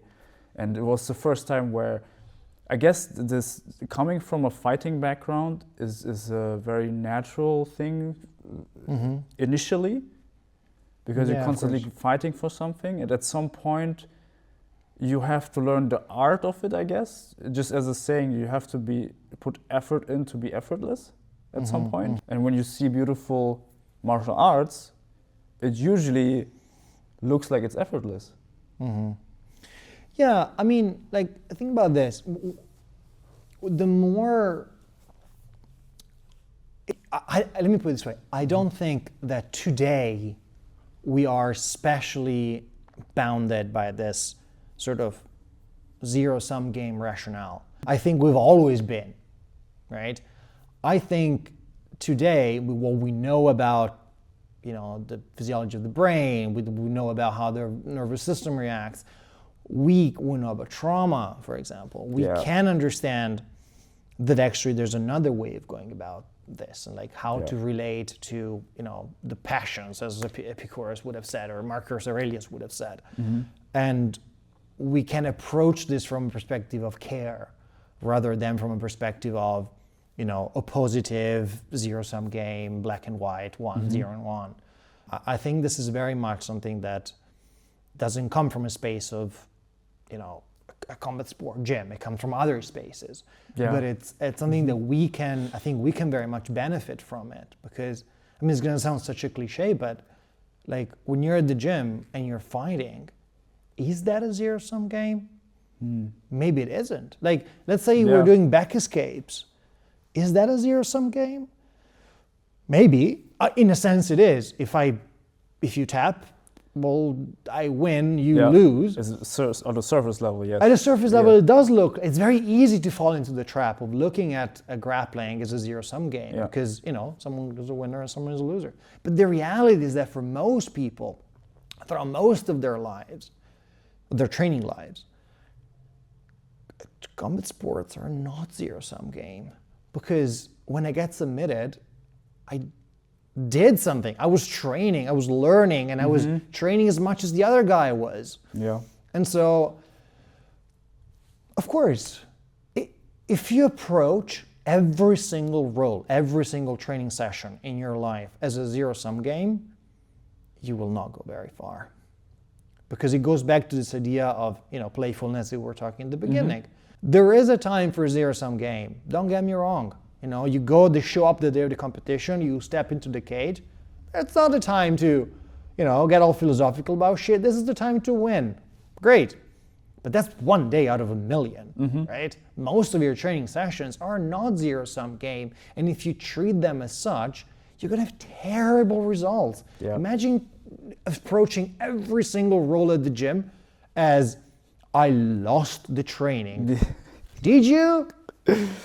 I don't know. You lose the training when you don't learn anything. You lose the training if you get injured. You lose the training. And even then, you probably learn something if you're smart about it.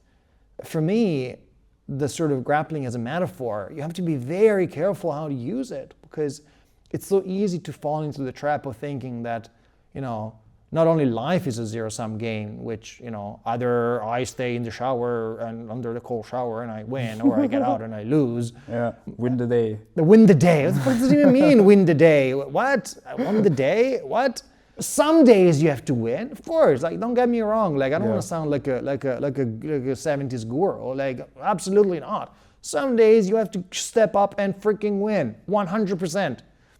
But if that's your mentality day in and day out, man, that's how people get burned out. Yeah, 100%. That's 100%. not a healthy way to go about this. And this is like, we know people that work in the combat sports space, people that we see hundreds of students, man, I know who's going to last and who's not going to last. Like, you know how many people I have here, other gyms, in the past 20 years I've seen, they come in, man, they're the right to conquer the world. And they come in and they want to win every single round.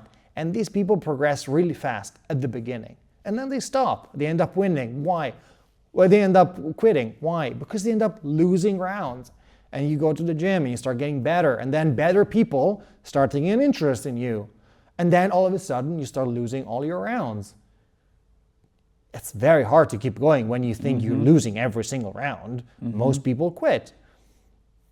In my experience, people that get really, really good at grappling, really, really good at MMA, are the ones that do not approach combat sport as a zero-sum game. Do not approach, the sort of metaphorical, I win, you lose.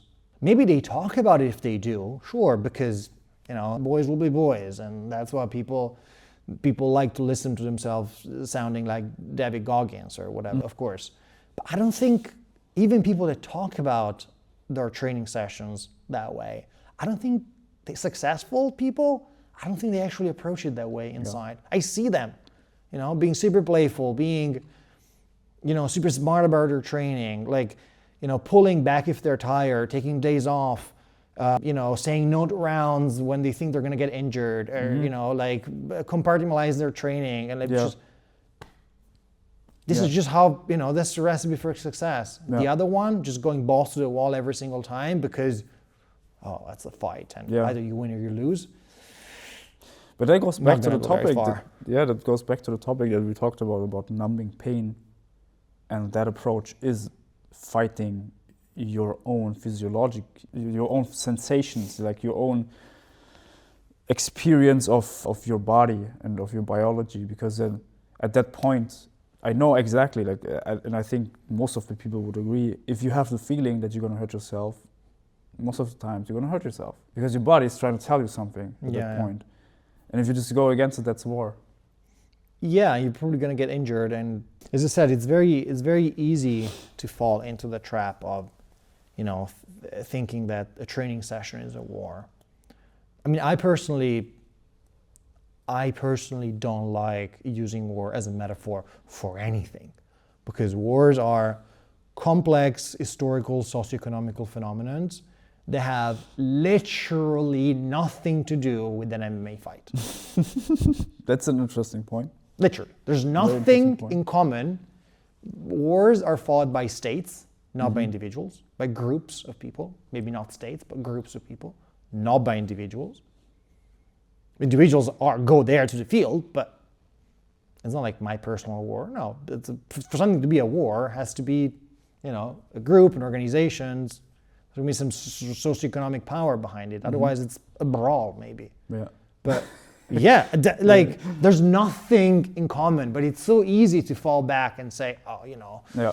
I'm going to go to war with this guy. Yeah. Bro, you're definitely not going to go to war. Yeah. Most certainly, you're not going to fly drones over this guy's Yeah. apartment. Yeah. Surely, that's not what you're going to do. That's so interesting, because yesterday when I watched the MMA fights, I was so curious about, because like if you look at Octagon MMA and there's a German guy and he has the German song playing and he's proud of his nationality.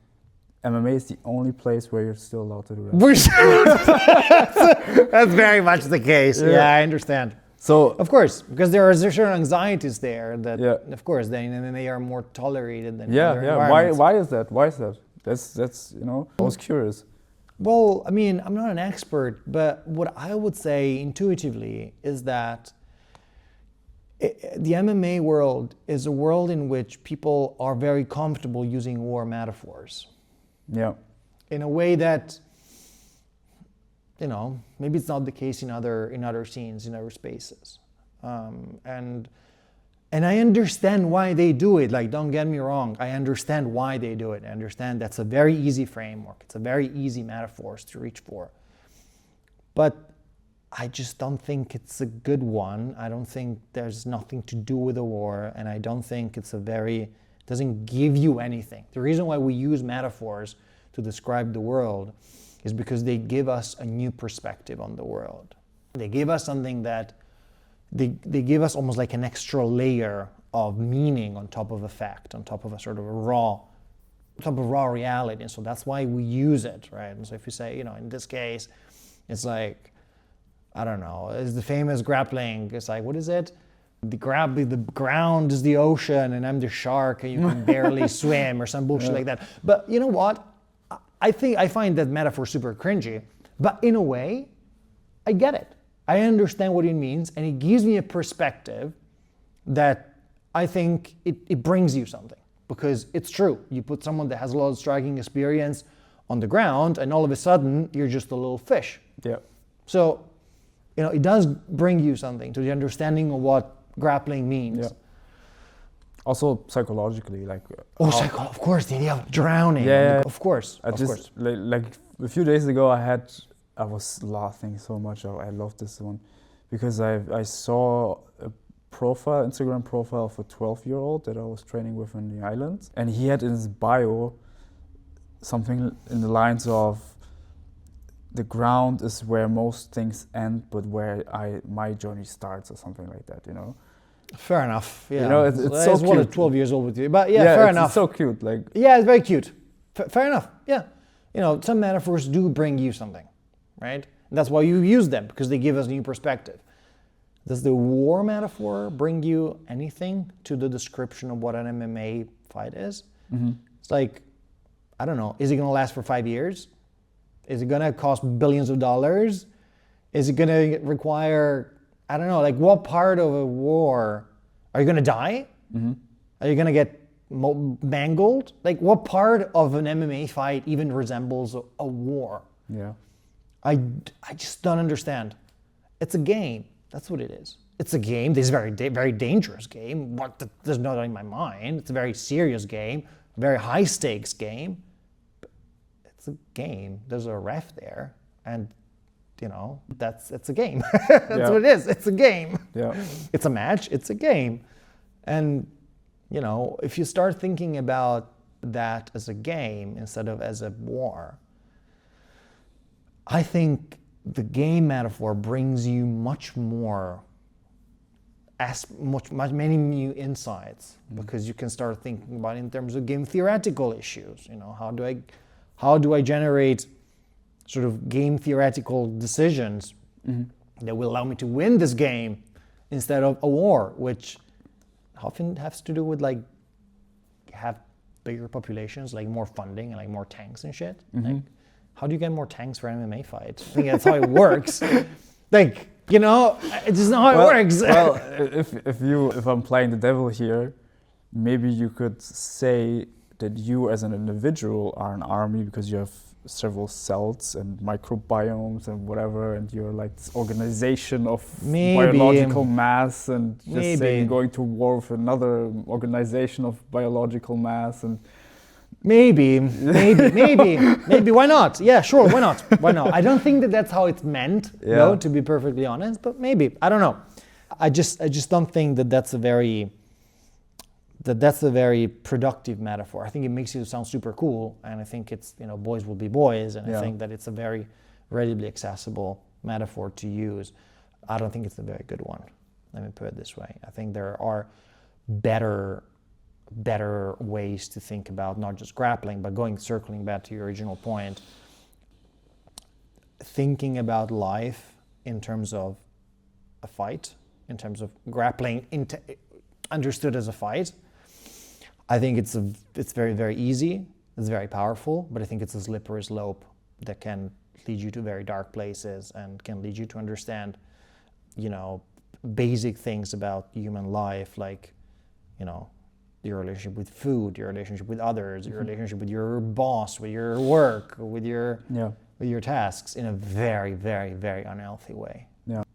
I think when you read those, you know, Hellenistic texts, or, you know, church fathers, or sort of early Christian texts, in which for them everything is a fight, it just doesn't sound very fun, to be honest. It doesn't sound very healthy.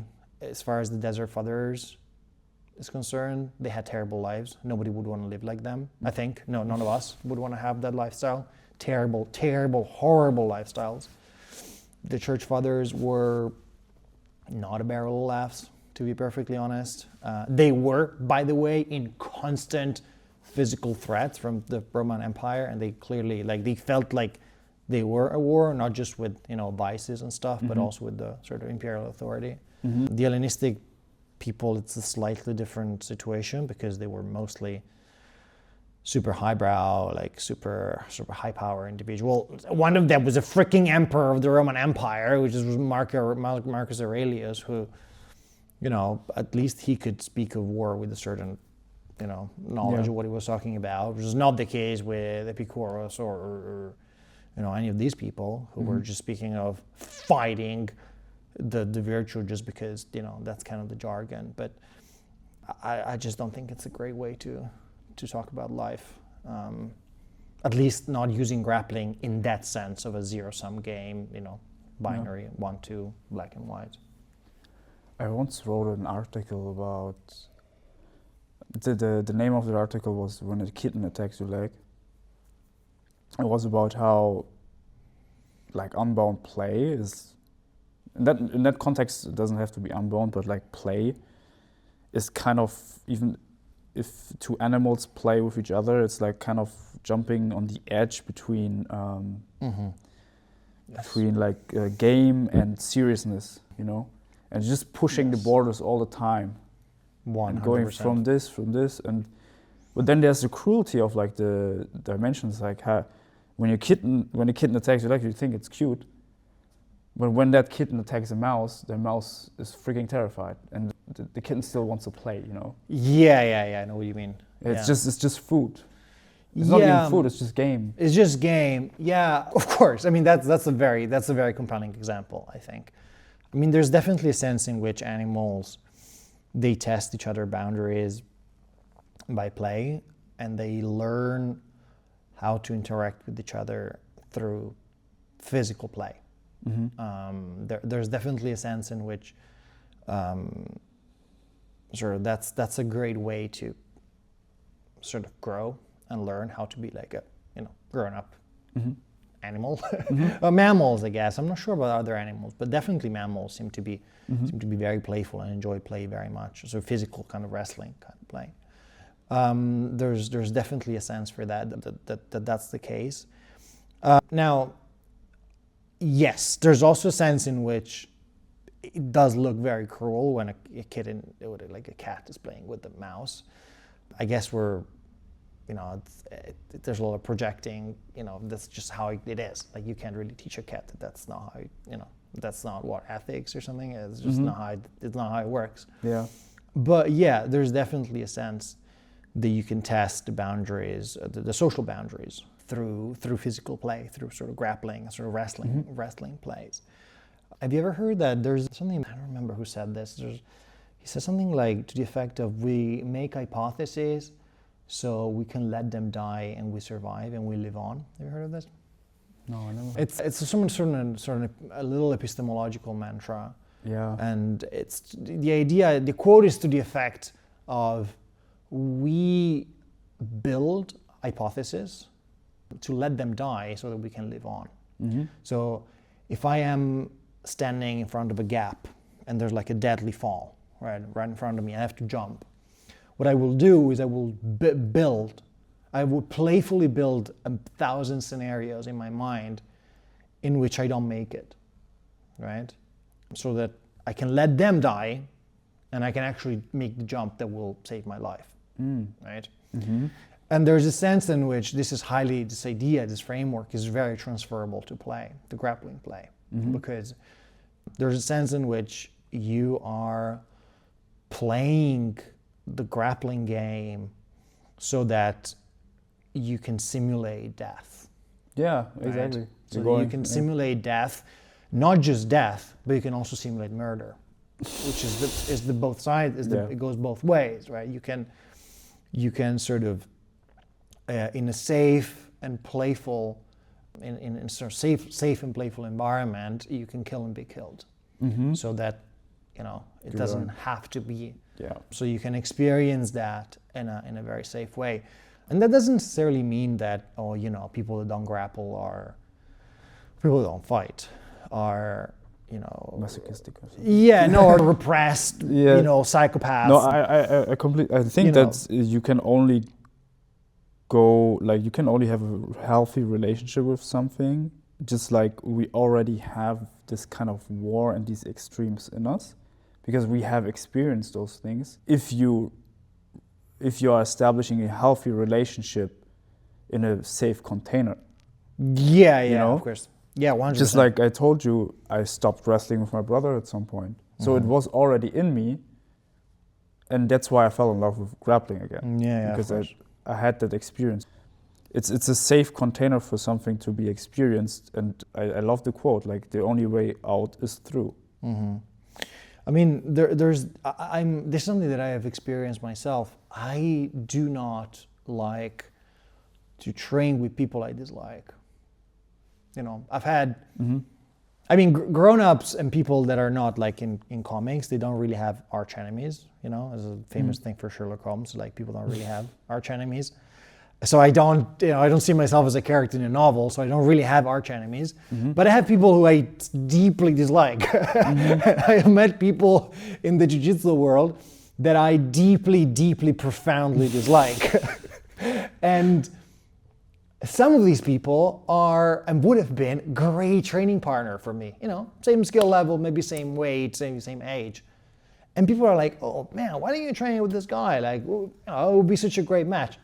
Yeah, but I don't like him. I was like, yeah, but who cares? It's just training. It's like, yeah, but I don't like him. I just want to train with my friends. I want to train with people I like. Yeah, it's a safe space, right? I want to train with a safe space. Like, I want to train with people I like, or at least with people I have no particular, inclinations. It's like, I don't want to train with someone that I dislike. Yeah, I think especially like women in the BJJ space, they have very much developed this kind of talking in between each other. Right. This guy to play with, and it's like, can you spar with him? Is he like a bit weird or not? Oh yeah, of course, 100%. I mean, I do it as well. Like, yeah, it's like, like I do that all the time. Yeah. It's like, I'm like, no thanks. Like, no thanks. But yeah, I mean, there's a sense in which you're trying things, and that doesn't necessarily mean that, you know, people that don't train combat sport are all repressed, it's like, or vice versa. People that train combat sports are all repressed psychotics that would want to go out there and murder people, and they would, were they stopped doing grappling. Absolutely not. I understand that, you know, that's not the case. But there is a sense in which grappling grants you an opportunity to experience that you hardly have otherwise. Yeah, because you know, it's not common that you get to experience those feelings in a playful way. Now, is that to say that we're all, you know, psychotic murderers that want to be choked to death? Probably not. Probably not. Yeah. Probably not. You know, that's not what I'm saying. But it definitely offers you a door that lets you access that in a very safe space. The same way that, you know, bears wrestle each other all the time, and, you know, and puppies, and, you know, so that. I mean, I was reading some of this the other day. It was again like a sort of deconstructing this idea that when people say, oh, you know, a fight's like an animal, you know, it's like an animal fighting. And I think it was an etologist that was saying, look, there's nothing more ignorant than say, oh, it's like animal, it's like fights like an animal. Because, and this is, it makes sense when you say it, but it was fairly good news to me. Animal fight is extremely ritualized. It wasn't clear to me, not quite as much. It's very common in the mammal world for animals not to fight to death.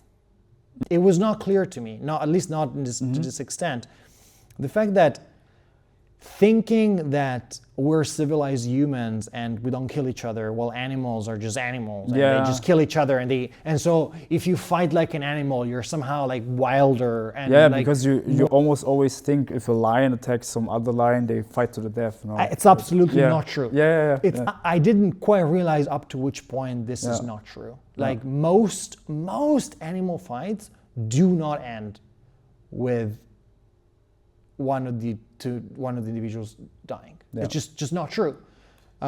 Most animal fights, and I'm not talking about playful fights, I'm talking about like actual fights. Like on food, you know, mating privileges and so on.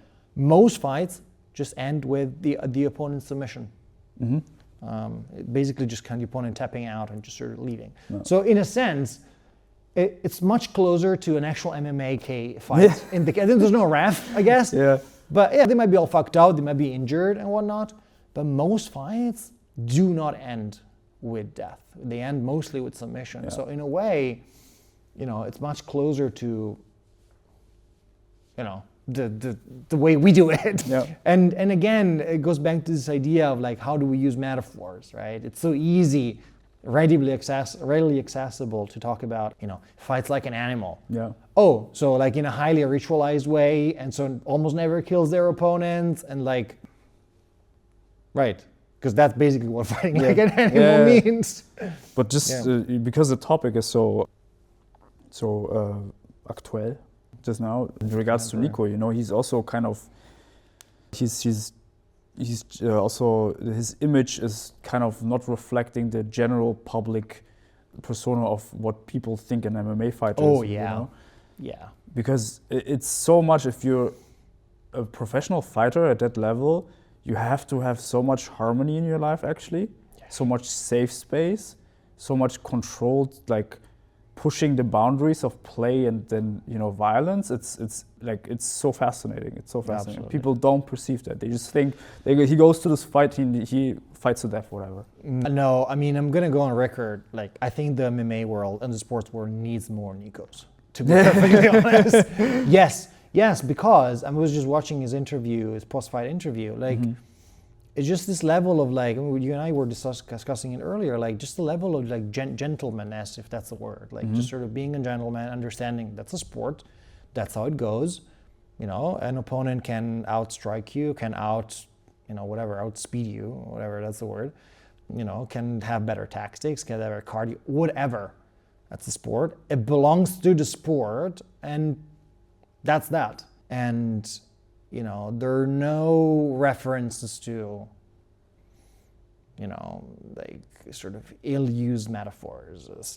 No. Yeah. It's a sport. Yeah, because that's what it is. Yeah. You know, it's a game, and even the trash talking is it's just marketing, right? It is marketing. Yeah. And I'm fully on board with it. Like, Yeah. I understand that you want to excite the boys. Yeah. And trash talking. I understand all that. Like, Yeah. don't get me wrong. Like, I get it. Like, I'm not a kind of person that gets excited by trash talk. Mm-hmm.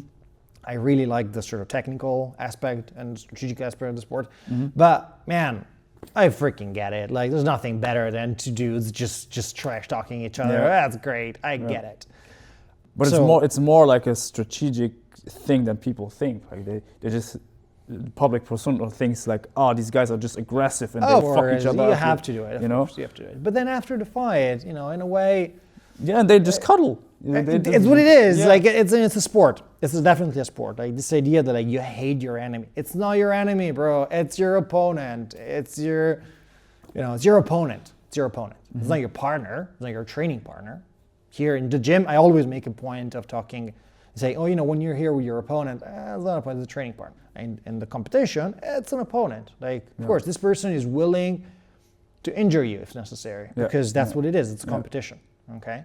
But once the competition is over, the framework in which this person was your opponent, it's done. Context, yeah. The context in which this person was your opponent is done. Once the game is finished, this person is not your opponent any longer. No. Now, do you have to like him and love him and be friends? Maybe not, because this motherfucker just whatever. Mm-hmm. But you see what I'm saying? Like, it's not your enemy. Like, enmity goes way beyond, you know, the relatively constrained framework of a game. Mm-hmm. Enmity is something much deeper that transcends the constraints of an MMA match. Yeah.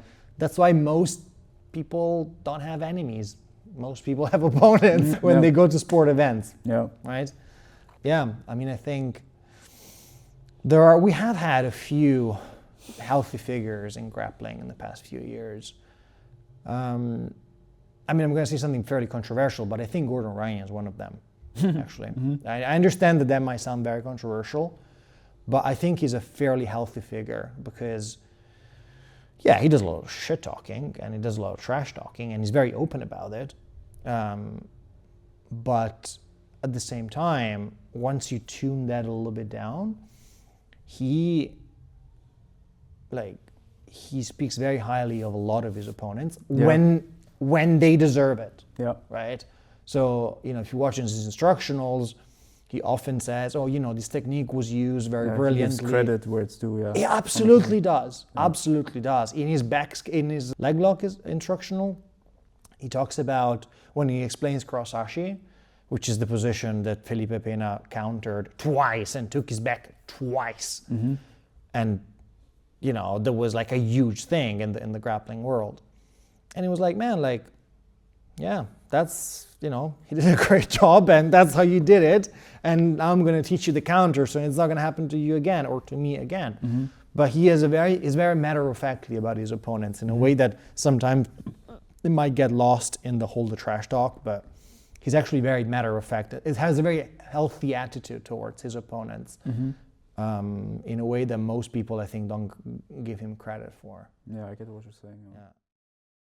So my classes, we don't really do that much conditioning. I want people to be, specifically during the technical part, I want them to be as well rested as possible because I want their brain to be in a zone of sort of proximal state for learning. And again, we know that, you know, sort of stress and fatigue are not conducive to learning. Yeah. So we definitely know that, and I tried that as much as possible. And I have them doing quite a bit of sparring. I'm not gonna lie. I'm a big proponent of doing specific sparring, specifically, because I think that specific sparring, whether it's CLA or not CLA, however you're gonna call it, but specific sparring, so situational sparring, sometimes it's called. I'm a big believer in situational sparring because I think it strikes a very, very good balance between fatigue management and return on investment, I think. Normal sparring, I think, normal sparring is from neutral and then, usual sparring. That is very fatiguing. People can get injured a lot, especially if they're beginners. And it's not clear to me that that's the best way of learning, because normal sparring, which is definitely what you do in competition, right? You start from neutral and then you go all the way to submission, whatever. I'm not sure that's the best way of actually do that, because yes, it definitely is the closest thing, to go back to what we were talking in the beginning, is the closest thing you have to the real deal, which is the day of the competition.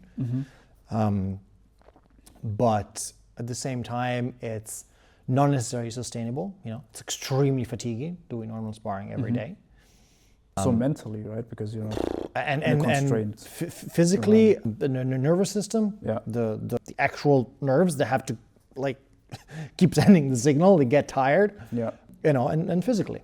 So, and because also you have to be way more creative. I think the creative part of it, you have to think more different pathways because you're in a much more freer environment. It's definitely more stressful. Yeah, it's definitely more stressful. But I don't think it's super conducive to learning, because first of all, you're not forced out of your comfort zone when you do normal sparring. You don't, you don't enter your zone of proximity. You can also just only play your game. You just do you. Yeah. Right? So if you're big and heavy, you're probably going to end up on top most of the time. If you're good, if you're brown belt, black belt, whatever, if you're good, if you're young, if you're athletic, you're probably going to end up on top in a good position. You're not going to train your escapes. You're not going to train your submissions. Nobody's forcing you to do anything. You can just do your thing, right? If you're someone that just likes one thing, you're just going to do that, especially the more tired you get. I mean, I know all of this, and yet there are days that I come to train and today I'm just going to train side control escape or whatever. Right? And the first 3 rounds, I train a lot of side control escape. Then I get freaking tired, and I'm like, fuck this. That's it. And then more and more, because, I'm almost 90 kilos, I've been training for a long time. This is not a room full of professional athletes, at least not professional grapplers, at least in my classes. I don't have to be in bottom side control if I don't want to. I can just start the round and just end up on top very, very often. But that's not very good for me, is it? Because I only do one thing, and I never forced to train escapes under stress, under fatigue, or train, stress, train something when it's man, I really don't want to do it, but now I have to, which is what's going to happen in competition. And your role as a coach is to put people in uncomfortable positions, uncomfortable situations, and just to force them to try to stay calm, the less amount of stress as possible, but to put them where they do not want to be. Because otherwise, how the fuck a 22 years old who is 90 kilos is going to end up in bottom mount? No. After the first 10 classes, that's never going to happen anymore. Always going to end up somewhere or another on top. Except when he goes to compete, then some other dude him is going to pin him and is like, I don't remember last time I was in bottom mount. I mean, that maps onto my experience, and people that train in more conservative environments, I can guarantee you there's still people out there that are black belts that haven't been in a bottom mount in 10 years. I can guarantee you that. I can guarantee you that there's people out there that have not been in bottom mount in 10 years. Crazy. Yeah, because they're, 88 kilos, because they are 33.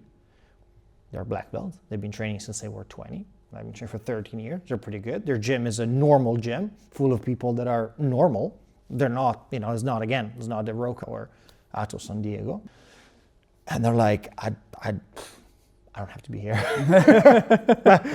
Craig Jones always talks about when he moved with Danaher and moved to New York and trained in the basement. And Danaher was doing specific sparring even back then, more than 10 years ago. He was doing already back escapes. And Craig Jones, he wasn't Craig Jones back then, but it was still pretty damn good. And he was like, man, I come here, I heard this guy, as the real deal. And I have this freaking guy has me do back escapes. And I'm like, man, back where I trained, he was like, I was there and I was like, I can't remember last time someone took my back. Crazy. Because you do normal rounds, how are you going to take Craig Jones back? I heard that about training with Gary Tonin when John Danaher was talking about Gary Tonin, that some people went there and then they submitted him. Yes. And then they were like freaking about, oh my God, I submitted Gary Tonin and stuff like that. And they don't even realize that he's just like it's not what happened. Training like late stage. 100%. Well, he's like a perfect. He takes this to the extreme. Yeah. He takes this to the absolute extreme. But even Gordon, like, you know, you see him train so much defensive positions and like getting submitted all the time. He gets submitted all the time in training, and part of it is because he grew up in a culture in which, you know, that's kind of what, I mean, that goes back to the personality player. But as a coach, like, my goal is to just put people in uncomfortable position where they do not want to be, where they wouldn't be in a normal training session if it weren't for me. Yeah. They might be there in competition, sure, because they're going to find someone else like them. But in normal training, there's loads of people here that would hardly be in bottom mount ever. Well, guess what? You're going to spend a long time in bottom mount because, like, you do not want to be in bottom mount in competition and not know what to do. Yeah. So yeah, that's why I put so much emphasis on normal, on specific sparring, and people sometimes complain because it's not as fun, because they just want to, you know, come here and train. We just want to come here and have fun, and I'm like, look, it's just not the gym for you then. Yeah, it's a definition of fun, right? Well, some people, they just want to, like you said, they come into the gym and they want to get like completely wrecked, because that's their definition of fun, right? Of course, but I mean, that's the difference between having a performance-oriented gym, and not a non-performance-oriented gym. Yeah, MMA performance gym. And my understanding of performance, best practice for high performance, means specific training that puts you in an uncomfortable position and teaches you how to deal with bad positions, and teaches you what to deal with. Or like, you know, a guy came the other day and he was like, oh man, I don't really do back attacks. Back is not my strong suit. I'm not really good from the back. I'm like, bro, there's no such a thing. Like, you cannot train jiu-jitsu and not being good from the back. You have to. It's not optional. It's not something that you can afford. Otherwise, what are you going to do? Like, where are you going to get your submissions? Like, are you a leg locker? No. Then what are you going to do? Like, if you're not good from the back as a jiu-jitsu guy, what are you good from? Right? You have to be good from the back. So just do back attacks all day. Trudging along. And it's like, bro, that's what it is. But that's what I love about this school. There's a lot of cross-pollination because we have so many different like martial arts here. And you can see that grappling has like, it's very inspiring to see what kind of your grappling methodology kind of has the effect of it, right? Even if I go to different schools and they see, okay, I train with Martino Sacchi, right? Right. It's funny. Yeah, I mean, I think I pride myself on spending a long time thinking about how to optimize training. And I mean, I hate wasting time, and I hate wasting people's time. And I mean, that's actually just to be personal about it. You know, I actually chose to train with you because I didn't want to waste my time anymore. Yeah, that was one of the biggest points. Yeah, I get it. I mean, I get it. I mean, it goes back to this idea of like a class that is student-centered and not coach-centered. I've met so many coaches in my life that just waste your freaking time. And you're there and you go to class day in, day out, and they just waste your time because they don't have either the skills or the capacity, the patience or the will to sit down and think how to make this efficient, how to optimize training, how to get me better in the shortest period of time. I do not want to, you know, when people say, oh, just show up, man, I lose my shit. When there's like, I mean, I get it. I know what he means. You know? Oh, you want to get better? Oh, just show up. Excuse me? Just show up? That's how you get better? Like, no. That's not how you get better, just showing up. Yeah. There's some, you need to be engaged in in the topic, and someone has to, I'm not a cheerleader. I'm not of all the kinds of coaches, I'm definitely not a coach that works as a cheerleader. Absolutely not. But I do not want to waste people's time, because I don't want my time to be wasted. Yeah. I hate it. I hate when I go to, you remember, it used to happen to me all the time in university, that I had some very, very good professors that really shaped my subsequent sort of academic career, which eventually didn't take off, but I had some professors, they would just read from the manual. I was like, bro, I hate waking up early, and I'm waking up at, super early to come here into your class, and you're reading from the freaking manual? Yeah. What? Yeah. I don't need to come here to learn this shit. I can just read the manual at home. Yeah. And I hated having professors waste my time. It was such a frustrating experience, and it's such a common thing in grappling, that you just have people that either, just waste your freaking time. I think that goes back to the question, what is your goals, right? Some people, they just do grappling or BJJ just because they want to have the social component and the recreational aspect of it, Absolutely. And they love the gym and the vibe. They may not love the coach, but the people are great, whatever. It's also much closer to their home. Yeah. I would, as an example, I choose to be here because I think it's worth it to come 45 minutes away to here. Yeah, of course. Some people would say never, why wouldn't I go just to the gym next to me? I have a couple of students, actually. There are a couple. When I had my gym, and when I was teaching in my previous gym, it would take them more than an hour, an hour and a half, sometimes 2 hours, depending on the public transport, just to come to my class and then go back 2 hours more. And I was like, wow, man, I really need to get my shit together. Because imagine a world in which they come here for, it takes them 4 hours to go and come back. And I didn't prepare my class. Sorry, I didn't prepare the class. And I was like, bro, it took me 2 hours to get here, and now you're just showing some random stuff that you saw on YouTube. Yeah. It keeps you accountable in a way as a coach. Going back to what we were talking about in terms of sort of scalable grappling education, when Sayato takes over the world, one of the things that I'm going to make a priority, at least in the sort of grappling section, is to make a scalable pipeline for coaching. Yeah, this is definitely something that I'm going to be working on, because right now we have 3 coaches, right, apart from myself in the grappling, in the grappling section. It's fairly easy to meet up, once a month. And we all live in Berlin. We're all friends, and it's very easy to sort of meet up in Berlin and sort of chat and discuss the positions. But once Sayato becomes much bigger, and so opens another place, another city, another country, another continent, how are we going to do this?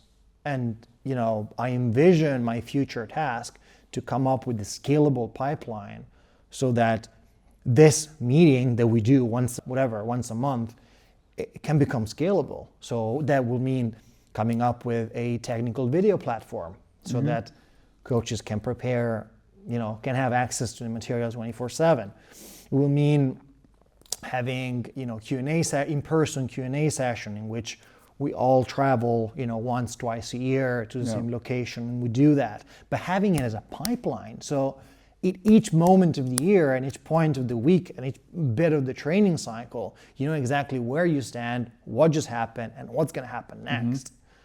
It just part of teaching something, the ability to scale it.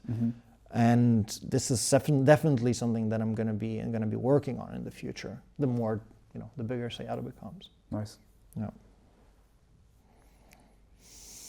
Okay. Yeah. Yeah. That's it.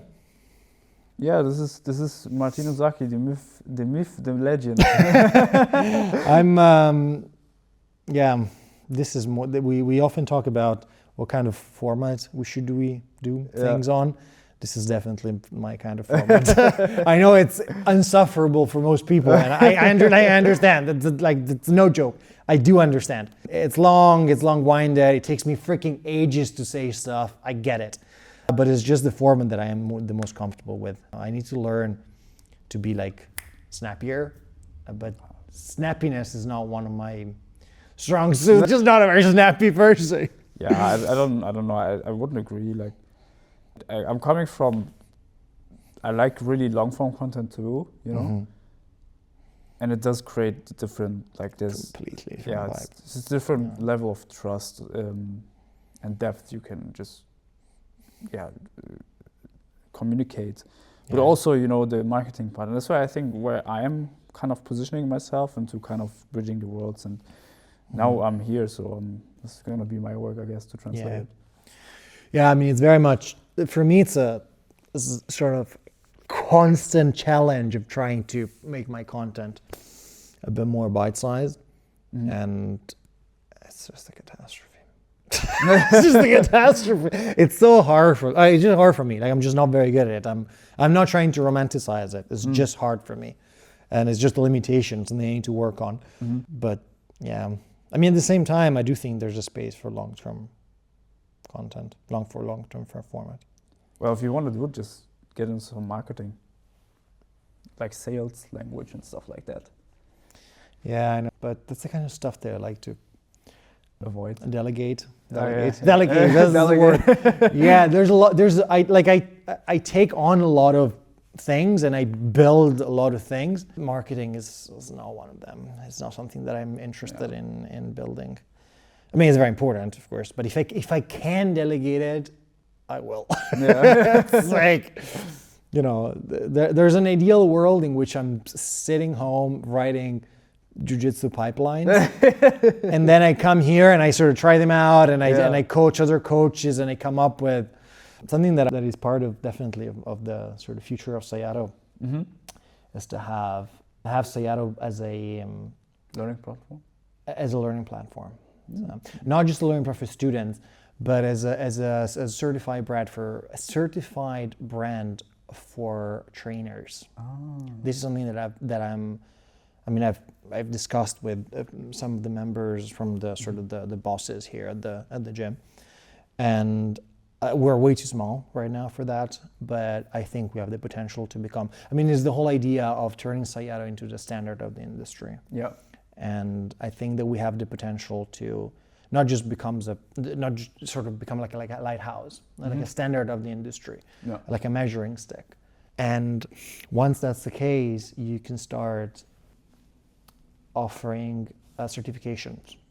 Because right now there isn't such a thing as an MMA certification program, right? Yeah. So everybody can open their little MMA gym in their basement, and that's okay, you know. But think about CrossFit. You know, you can open your functional training gym. You just can't call it CrossFit. Yeah. Right. Yeah. My idea is, again, going in this direction of the scalability, is very much turning Sayato into the CrossFit of MMA, in the good sense, you know, in which it becomes a standard of the industry, in which you say, well, you know, we offer certifications, we offer different degrees of certification, you know, with different sort of schwerpunkt. And so, you know, you have like a technical video platform in which people can, you know, take exams, can send footage, can, you know, so on and so forth. Yeah, I mean, that's like my ultimate sort of scalable dream. Yeah. Is to turn Sayato into a standard of scalable education. Yeah. It's very interesting, especially because of the difference between not just educating people and athletes, but like making them to coaches themselves. I think it's it's a different level. I mean, eventually, I want to move on from coaching athletes to coaching coaches. That's very much I mean, it sounds like a pyramid scheme. Like, no. I mean, I told you about the institute that I'm working with, and I'm studying there. And that's what I thought also, they're teaching people on how to be practitioners in the end. Yeah, exactly. And all the stuff is like copyrighted. So I'm not allowed to physical digital product. I'm just allowed to coach because it's a framework that they've patented themselves. That's exactly, it's exactly that. Yeah. It's exactly that, in which you have a pipeline. Yeah. You have like a clear pipeline that people have to go through, sort of loops that Yeah. people have to jump through if they want to become certified Sayato MMA coaches. Mm-hmm. That's very much my very long-term goal, because I think that there's a lot of people can coach athletes. Not that many people. There's a lot of people that can coach athletes, very successful. But there aren't that many people that can build pipeline, Mm-hmm. because I think there's a different skill set. Yeah. And I think I have it. So, Yeah. so, you know. That's a systems thinking then. That's a system thinking, yeah. Coaching athletes is important, obviously, for the athlete. It's important for the gym. It's important for the growth of the sport. But there's lots of people who can do that. Building a system, it's just a different level of just a different kind of approach to the sport. And I think it's because once you have a nice sort of a good system built in place, then you can multiply the amount of athletes that you can. That's an asset. Yeah. It's an asset because you can multiply the amount of athletes that you can coach because each bit acts as a multiplying factor. Yeah. So that's my long-term project, becoming basically like a pipeline creators for scalable MMA education. Amazing. Yeah. Well, I wish you good luck with that. Thank you very much. Thank you very much for this conversation. I think that's it, no? Ja, es ist schon vorbei. Okay. Wow. Ich bin müde.